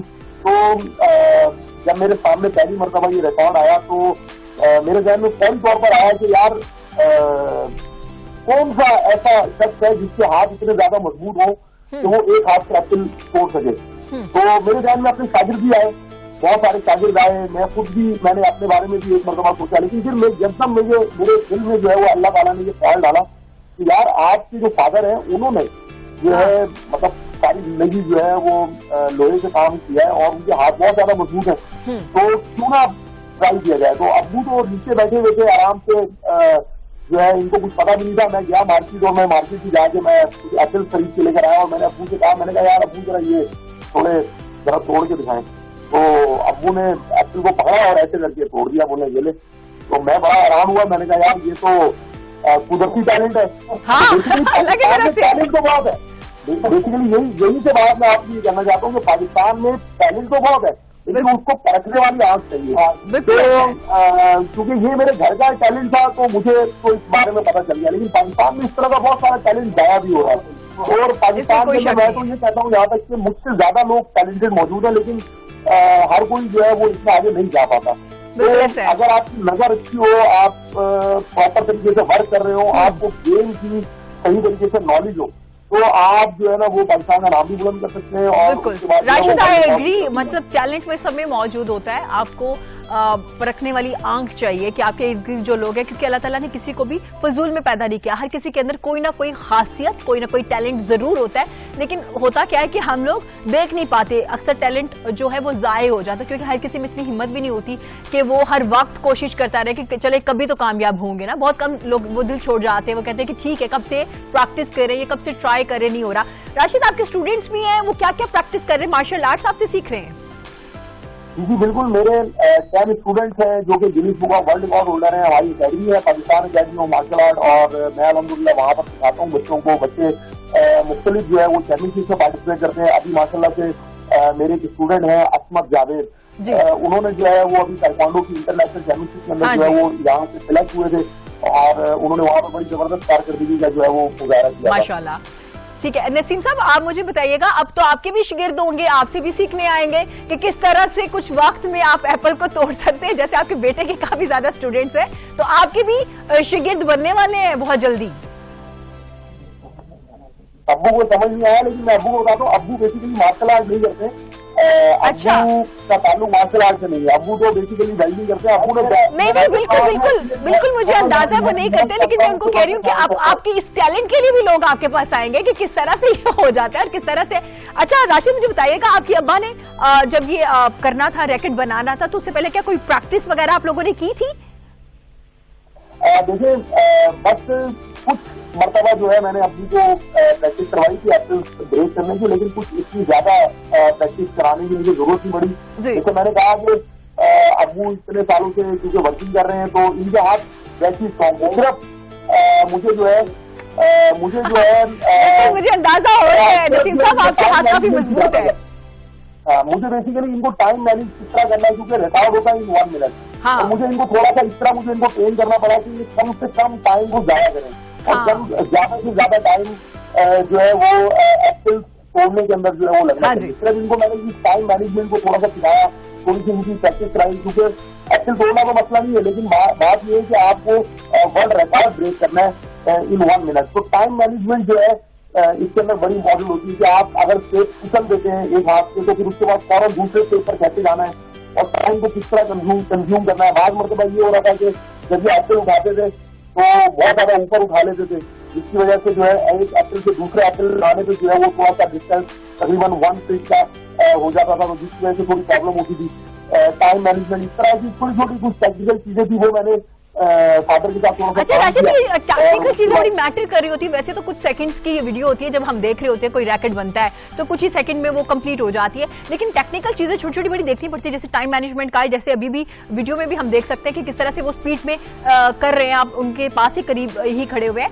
तो ये बड़ी इंपॉर्टेंट चीज होती है कि टाइम कितना होना चाहिए, आपको अपना हाथ कहाँ तक उठाना चाहिए, किस तरह से आसानी हो सकती है और जल्दी कर सकते हैं। टेक्निकल चीजें बड़ी इंपॉर्टेंट होती है इसमें। जी बिल्कुल, देखिए मार्शल आर्ट का कोई भी रिकॉर्ड होता है, किसी भी चीज का, क्योंकि रिकॉर्ड जो बनते हैं वो विद टाइम पीरियड एक उसका स्पेसिफिक होता है कि आपको उस टाइम पीरियड के अंदर जो है वो चीजों को जो है वो मैनेज करना होता है। तो अगर आप जैसे आपने मेरे रिकॉर्ड वगैरह देखे तो वो तो एक सेकंड के अंदर, जैसे वॉलनट का मेरा एक रिकॉर्ड है या मेरे लंच के रिकॉर्ड है, तो एक सेकंड जो है ना बल्कि बड़ा इंपॉर्टेंट होता है। और गिनीज के अंदर जो है वो सेकंड के अंदर भी जो है ना वो फिर पॉइंट के अंदर जो है ना वो बात करी जाती है। तो फादर को भी यही चीज थोड़ा सा मैंने कराने की कोशिश की कि एप्पल को उठाना कैसे, बेसिकली ये भी एक वो है कि एप्पल को उठाना कैसे है, फिर उसको मैक्सिमम आप किस तरीके से जल्द से जल्द जो है वो ब्रेक कर सकते हैं। तो इसके ऊपर हमारा डिस्कशन थोड़ा सा होता था, प्रैक्टिस इसलिए हमने थोड़ी सी की, वो भी इतनी ज्यादा नहीं, कोई 10-12 मरतबा हमने की थी और अल्हम्दुलिल्लाह फादर ने इसको समझा। लेकिन अभी भी स्टिल मैं समझता हूँ कि इस रिकॉर्ड को जो है मेरे फादर जो है मजीद इम्प्रूव कर सकते हैं इंशाल्लाह। क्योंकि हम देखेंगे कि जल्दी रसीम साहब कोई और रैकेट भी बना रहे होंगे। नहीं, इनको थोड़ा सा तजर्बे की कमी थी, जिसकी वजह से इन्होंने 18 अप्रैल किया, वरना मैं समझता हूँ कि ये तकरीबन 22-23 तक जो है वो बड़ी आसानी के साथ जा सकते थे। कुछ थोड़ी सी मिस्टेक्स हुई है हमसे उस रिकॉर्ड को बढ़ाते हुए, और नेक्स्ट टाइम इंशाल्लाह ताला अगर हमें दोबारा जरूरत पड़ी इस रिकॉर्ड को करने की, तो इंशाल्लाह ताला वालिद को कोशिश करेंगे कि ये 25 तक जो है इसको लेकर जाए। और सारा कमाल जो है वो टाइम मैनेजमेंट और छोटी छोटी टेक्निकल चीजों को देखने का हो। जी ठीक है, बहुत शुक्रिया राशिद आपका, नसीम साहब आपका बहुत शुक्रिया, और आपको एक बार फिर से बहुत बहुत मुबारक हो 7 न्यूज की जानिब से, पाकि टीम की जानिब से, ऑफकोर्स इरम सफदर की जानिब से भी आपको बहुत बहुत मुबारक हो, क्योंकि आपने पाकिस्तान का नाम रोशन किया, उस एज में आके आपने पाकिस्तान का नाम रोशन किया है। और वरना इस एज में कहाँ हम लोग इतने एक्टिव होते हैं आजकल के दौर में, जो बच्चे हैं वो इतने एक्टिव नजर नहीं आते, लेकिन 70 साल की उम्र में एक ही वक्त में उन्होंने 18 सेव जो है मुट्ठी से तोड़ के वर्ल्ड रैकेट बनाया और इंग्लैंड के एक प्लेयर को उन्होंने हराया। यह वक्त हुआ छोटे से ब्रेक का, ब्रेक के बाद हाजिर होंगे, देखते रहेगा पाकिस्तान के साथ।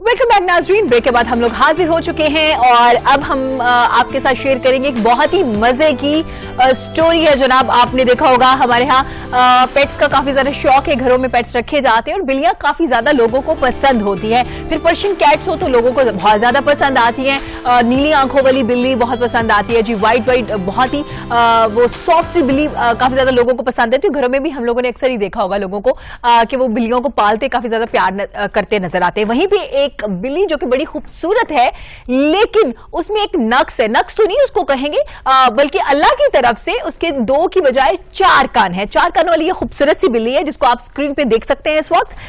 दो नेचुरल उसके जो कान होते हैं वो है, उसके अलावा 2 छोटे से गॉड गिफ्टेड उनके ये कान है और बड़ी खूबसूरत ये बिल्ली है। काफी ज्यादा सोशल मीडिया पे वायरल हुई।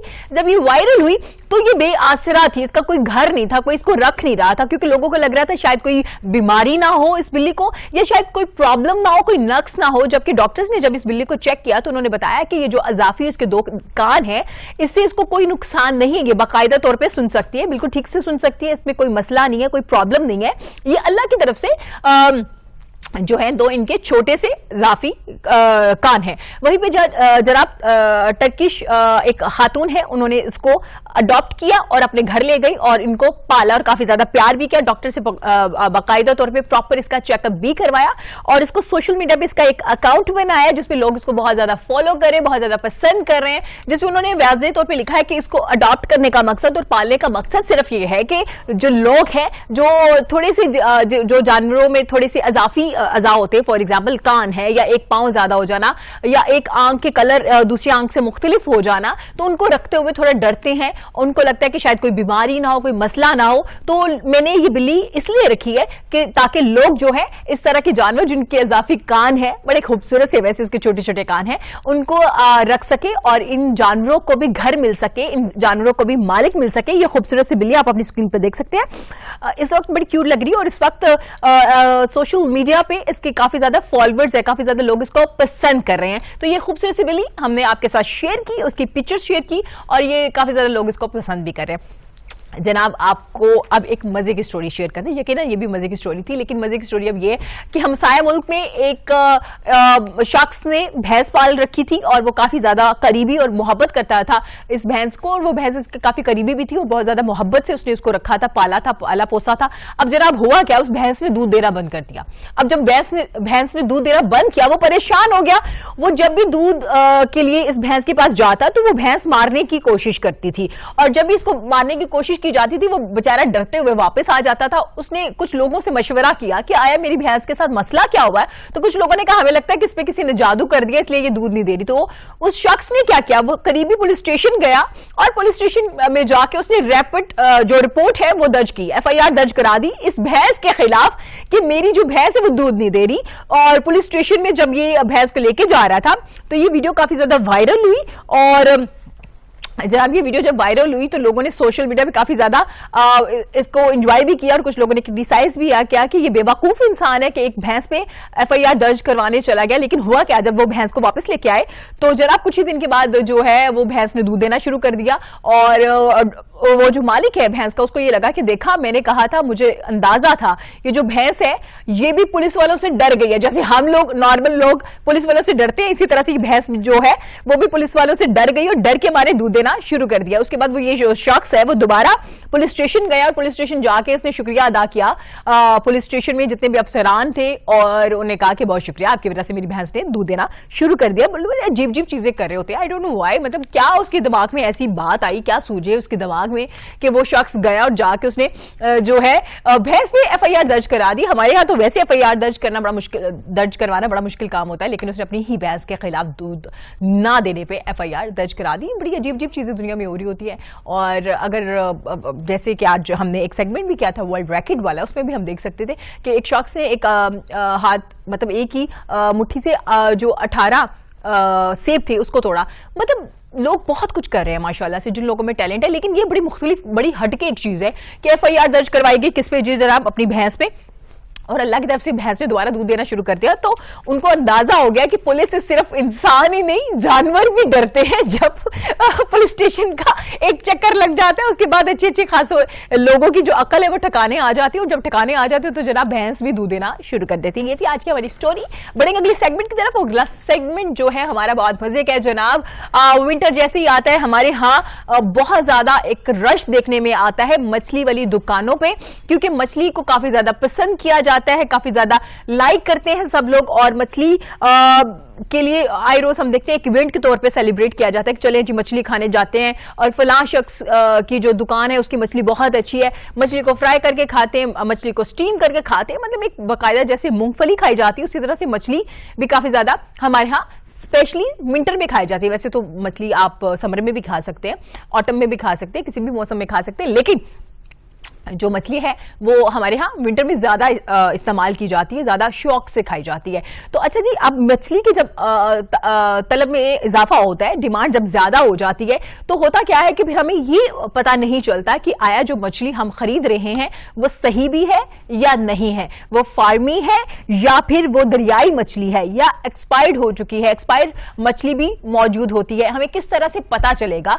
किस तरह से हमें अंदाजा होगा जो मछली हम खा रहे हैं वो बिल्कुल ठीक है और आपकी सेहत के लिए भी ठीक है, इसका तरीकाकार क्या होगा? मतलब कि मछली को जज करने का भी तरीका होगा कि आया ये मछली किस हद तक फायदेमंद है हमारे लिए, फार्मी है, दरियाई है, इसमें फर्क वाज़े तौर पे कैसे किया जाएगा? यकीनन आज हम आपको इस हवाले से भी बताएंगे और हमारे साथ एक्सपर्ट मौजूद होंगे जो आपको तरीकाकार बताएंगे जब आप मछली खरीदने जाएं और जब कच्ची मछली खरीदने जाएं तो किस तरह से आप जज कर सकते हैं, किस तरह से आप आइडिया ले सकते हैं कि ये मछली जो है ये बिल्कुल ठीक है और आपके लिए सेहतमंद है, और किस तरह से जब आप पकी हुई फिश, फ्राई फिश खाने जाते हैं किसी भी शॉप पे तो किस तरह से अंदाजा होगा ये जो फिश है वो बिल्कुल ठीक है, एक्सपायर्ड तो नहीं है, इस हवाले से भी बात करेंगे। और अक्सर जब हम फिश की बात कर रहे होते हैं तो जब भी हम खरीदने जाते हैं फिश तो हमारी प्रायोरिटी होती है कि हम दरियाई मछली खाएं, मतलब दरिया से पकड़ी हुई फ्रेश फिश खाई जाए, लेकिन अक्सर लोग कहते हैं कि यार ये दरियाई मछली नहीं, ये फार्मी है। किस तरह से आप लोग डिफरेंट, किस तरह से वाज़े तौर पे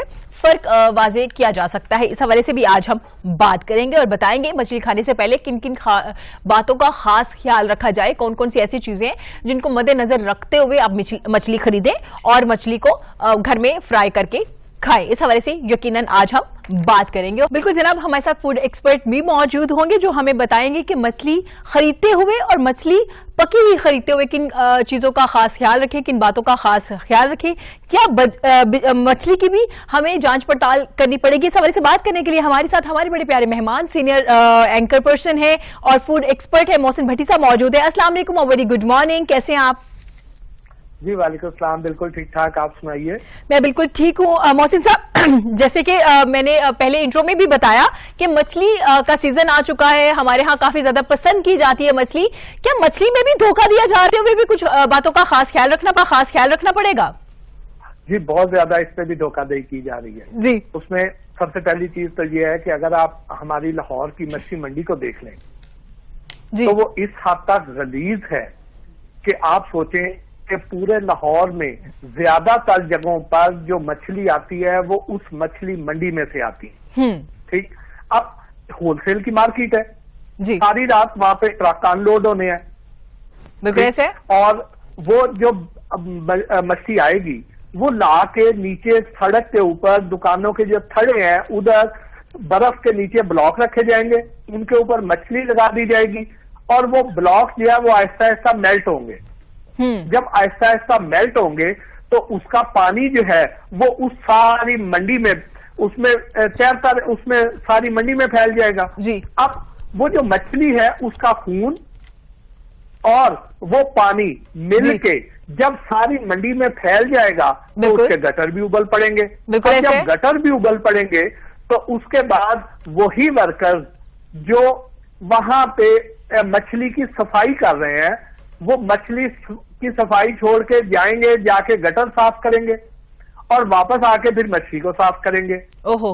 फिर वही गटरों का पानी उन्हीं मछली के ढेरों में से गुजरता हुआ वो आगे बहता हुआ जाएगा। तो वो मछली जो है उसमें अरबों की तादाद में मुख्तलिफ किस्म के जरासीम और बैक्टीरिया एडअप होते चले जाएंगे।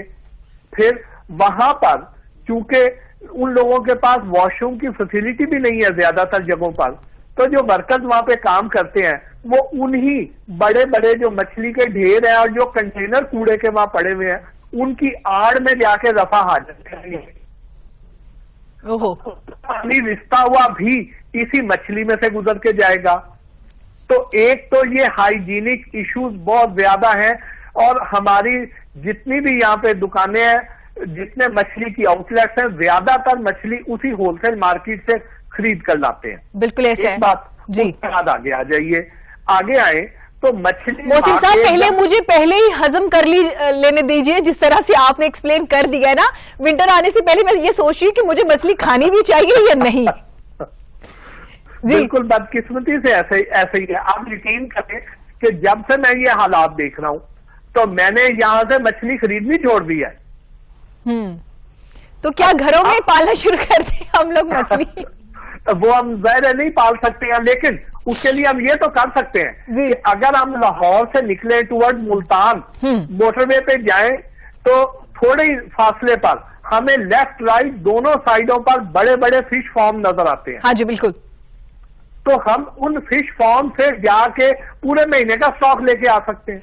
लेकिन मोहसिन साहब, ये आप या मैं या कुछ और चंद लोग तो कर सकते हैं, लेकिन हर किसी के लिए मुमकिन नहीं है कि वो स्पेशल अब जाए और जाके खरीद के लाए। ठीक कह रही हैं आप। तो इसलिए अब यह है कि जब वो जाए तो उनके लिए अब ये जो हाइजीनिक इश्यूज हैं, इसका तो मैं कोई तोड़ नहीं बता सकता। इसके लिए तो हुकामे बाला से अपील कर सकते हैं, मैं भी और आप भी, इस मंडी को, इस मछली मंडी को जो है ना खुदारा बेहतर बनाए। बिल्कुल, बहुत जरूरी है। उसके बाद आगे आ जाए जी, जाए कौन से अवामिर मद्देनजर रखते हैं। जी, पहली बात कि जब भी आप किसी भी दुकान पे या रेडी पे जाते हैं जहां पे मछली डिस्प्ले की हुई है, तो आपने देखना है कि उसको उंगली से या अंगूठे से उसको आपने यूं दबाना है अच्छी तरह। ठीक है, बॉडी के किसी भी पार्ट से या सेंटर से? किसी भी पार्ट पे ठीक है। आप दबाएंगे तो उसके ऊपर उसकी स्किन पर एक गड़ा पड़ेगा। ठीक है। अगर तो वो गड़ा वापस अपनी जगह पे फौरन आ जाता है, हम स्किन पे को दबाए ना जिस जगह पे गोश्त है, हाँ जी, हम दबाएंगे, गड़ा पड़ेगा, लेकिन वो फौरन ही वापस बराबर हो जाएगा, हालत में आ जाएगा। ठीक है, बिल्कुल ऐसे। जी, तो अगर तो वो फौरन ही वापस अपनी असल जगह पे आ जाता है, तो इसका मतलब ये है कि वो मछली ताजा है। ठीक है। लेकिन अगर उस पे गड़ा काफी देर मौजूद रहता है, वापस अपनी जगह पे नहीं आता, तो इसका मतलब यह है कि वो मछली बासी है, वो मछली एक्सपायर हो चुकी है। ठीक है, ठीक हो गया, काबिल नहीं है। सही। ठीक जी। उसके अलावा ये होता है कि आपने उसकी आंखें जरा देखनी है मछली। जैसे जैसे मछली पुरानी होती चली जाएगी, हाँ जी, तो उसकी आंखों की चमक खत्म होती जाएगी, जो एक स्पेसिफिक शाइन होती है मछली की आंखों में। वो जो आंखों का नूर है वो खत्म होता चला जाएगा। जैसे जैसे पुरानी होती जाएगी, वो मध्यम होती जाएगी, कम होती जाएगी, तो वो आपको समझ आ जाएगी कि ये जो मछली है ना, ये फ्रेश नहीं ठीक है। ठीक हो गया। अच्छा, ठीक है मोहसिन साहब, दो तरीकाकार आपने बताए। जी जी, क्या इसके अलावा कोई और भी है तरीकाकार? हाँ, उसके अलावा एक तरीका यह है कि दरियाई और फार्मी मछली को पहचानने का। हाँ जी, क्योंकि अक्सर लोग दरियाई मछली को फार्मी मछली जो होती है उसको दरियाई मछली बना के बेच रहे होते हैं और हम लोग शौक से खरीद भी रहे होते हैं। बिल्कुल ऐसे ही है, और ये जो काम होता है ये ज्यादातर होता है दरियाओं के पुलों के ऊपर। ठीक है। ठीक, और वो दरिया भी ऐसे होते हैं कि जिनके अंदर पानी भी नहीं होता। जी। ठीक, लेकिन उसके ऊपर बहुत सी दुकानें सजी होती हैं और वो दरियाई मछली कह के आपको बेच रहे होते हैं। ठीक है। और वहां पे ज्यादातर लोग फार्मी मछली को ही दरियाई कह के बेच रहे हैं। अब उसकी पहचान क्या होगी कि आप ये देखें कि जब दरिया में से मछली पकड़नी है जी, तो जाल लगाना है। सही।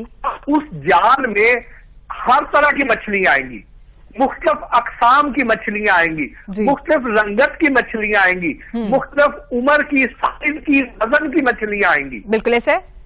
ठीक, लेकिन जो फार्मी मछली है, फार्मी मछली की चूंकि एक ही वक्त में उसका सीड डाला जाता है, उसको एक ही तरह की खुराक दी जाती है और एक ही का जो सीड है वो डाला जाता है। हाँ जी। तो उस फार्म से जो मछलियां निकलनी है, उनका साइज, उनकी रंगत, उनका वजन, एज, वो सारी एक जैसी होगी, तकरीबन एक जैसी होंगी।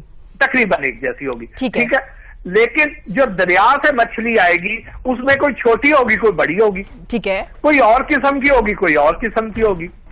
बिल्कुल। तो अब अगर वहां एक शख्स ये कहता है कि ये मछली मैं दरियाई बेच रहा हूं जी, और उसका प्रीमियम भी तलब करता है, महंगी बेचता है, लेकिन वहां पर आपको एक ही रंगत की, एक ही साइज की, एक ही शेप की आपको मछली, एक ही नस्ल की मछलियां मिलती हैं। हाँ जी। तो आप समझ जाएं कि वहां पे दरियाई मछली नहीं है, वो फार्मी मछली है। मतलब ये वाज़ेह तौर पे पता चल जाएगा, जाहिर है जब एक साइज की होगी, एक ही फॉर्म से आएंगी तो वो एक ही तरह की होगी। थोड़ा बहुत फर्क हो सकता है साइज वगैरह में, थोड़ा बहुत माइनर सा, लेकिन हाँ बहुत माइनर सा जो वाज़ेह तौर पे पता चल जाता है।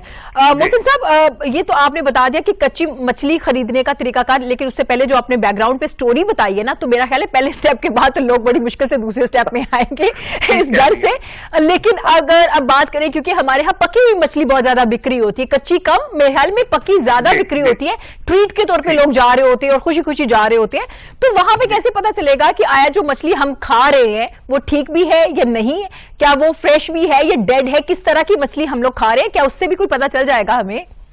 अच्छा, अब जब आपने वहां पे जाना है, हाँ जी, तो वहां पे तो मसाला लग गया, बिल्कुल, वहां पे तो उसने डीप फ्राई हो गई, तो वहां पे ये चीजें आप चेक नहीं कर सकते हैं।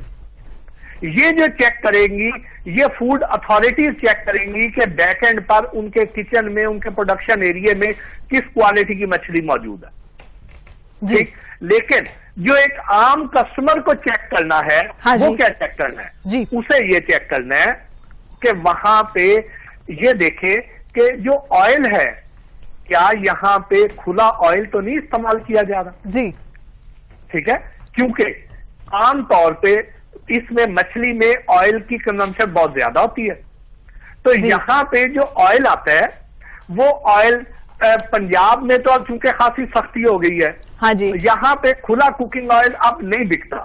चोरी छुपे अगर कोई करता है तो जहां जहां पकड़ा जाता है तो पंजाब फूड अथॉरिटी उस पर बड़ा सख्त एक्शन लेती है। लेकिन आपका प्रोग्राम तो पूरे पाकिस्तान में देखा जा रहा है, हाँ जी, तो बाकी शहरों में लाइक कराची, हैदराबाद, सखर, पेशावर, कोयटा, बहुत सारे और शहर हैं, तो वहां पर अभी भी खुला कुकिंग ऑयल बिक रहा है। कराची में तो बहुत ज्यादा बिक रहा है। तो ये जो खुला कुकिंग ऑयल है, ये नहीं इस्तेमाल होना चाहिए। तो जब भी आपने खरीदने के लिए जाना है, हाँ जी, तो आपने ये देखना है कि जिस कढ़ाई में वो मछलियां फ्राई की जा रही हैं, उनके नजदीक जो कनस्तर हैं, क्या वो किसी ब्रांड के ऑयल के हैं, हाँ जी, या प्लास्टिक के कैन पड़े हुए हैं। ठीक है, अगर वहां पे गंदे और आलूदा प्लास्टिक के कैन पड़े हुए नजर आ जाएं, तो इसका मतलब ये है कि वहां पे खुला कुकिंग ऑयल यूज हो रहा है। क्योंकि जिस भी ब्रांड ने तेल बेचना है, कुकिंग ऑयल बेचना है, हाँ जी, उसने प्लास्टिक के उन गंदे कनस्त्रों में नहीं बेचना जो जेनेरिक हर किस्म के लिक्विड की ट्रांसपोर्टेशन के लिए यूज होते हैं।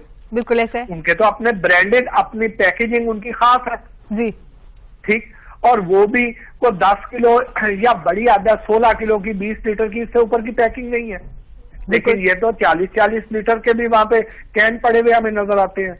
हाँ जी, नीले केमिकल वाले हमें कैन नजर आएंगे, ग्रे कलर के कैन नजर आएंगे, येलो कलर के कैन नजर आएंगे, जिसमें मोबाइल ऑयल हुआ करता था, उसमें तेल लेके आ रहे हैं। तो अगर ये वाले कैन आपको उन कढ़ाइयों के पास पड़े हुए नजर आ जाएं, तो आप वहां से खरीदारी ना कीजिए, क्योंकि इसका मतलब यह है कि वहां पे खुला कुकिंग ऑयल है। और खुले कुकिंग ऑयल का मतलब यह है कि ये पाम ऑयल है, और पाम ऑयल वो वाला है जो सोप ग्रेडेड है। हाँ जी, यानी ये साबुन बनाने के नाम पे इंपोर्ट किया गया था और उसमें मछली फ्राई की जा रही है जी। अब ये जो ऑयल है, ये हमें दिल के अमराज का शिकार करेगा, ये आम हमारे बॉडी टेम्परेचर पे मेल्ट नहीं होगा, तो इसलिए इस ऑयल में फ्राइंग नहीं की जानी चाहिए। इस वजह से पंजाब फूड अथॉरिटी ने इसको बैन किया हुआ है।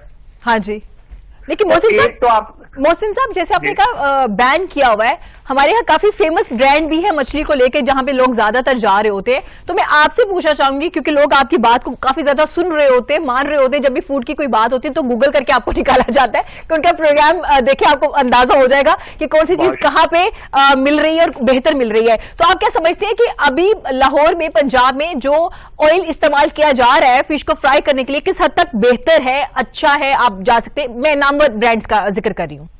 पंजाब में तो बहुत बेहतर हालात हो गए, अच्छा, बहुत बेहतर हो गए जी।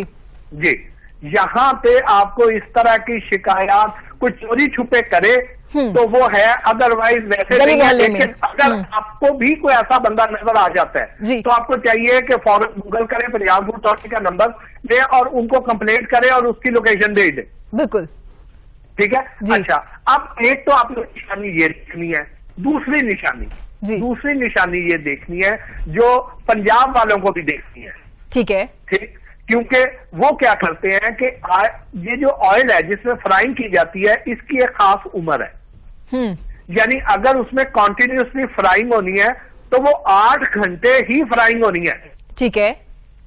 और उसके बाद जब वो ऑयल जो है उसमें 8 घंटे फ्राइंग हो गई है तो उसको डिस्कार्ड कर देना चाहिए और नया ऑयल उस कढ़ाई में डालना चाहिए। लेकिन ये लोग क्या करते हैं कि ये उसमें मुसलसल वही ऑयल ही चलाए रखते हैं। जब उस ऑयल का लेवल कम होता है तो उसमें और ऑयल डाल देते हैं। जी बिल्कुल ऐसा होता है। ठीक, अच्छा, अब ये जो ऑयल जो जब अपनी लाइफ पूरी कर जाएगा, जब इसमें फ्राइंग मुकम्मल होगी तो इसको हम डिस्कार्ड नहीं करते, तो उस ऑयल में अगर फ्राई होता रहे तो वो इतना कैंसरियस हो जाता है, कार्सिनोजेनिक हो जाता है बिल्कुल कि उससे बेहतर है कि आप मोबाइल ऑयल में फ्राई कर लें।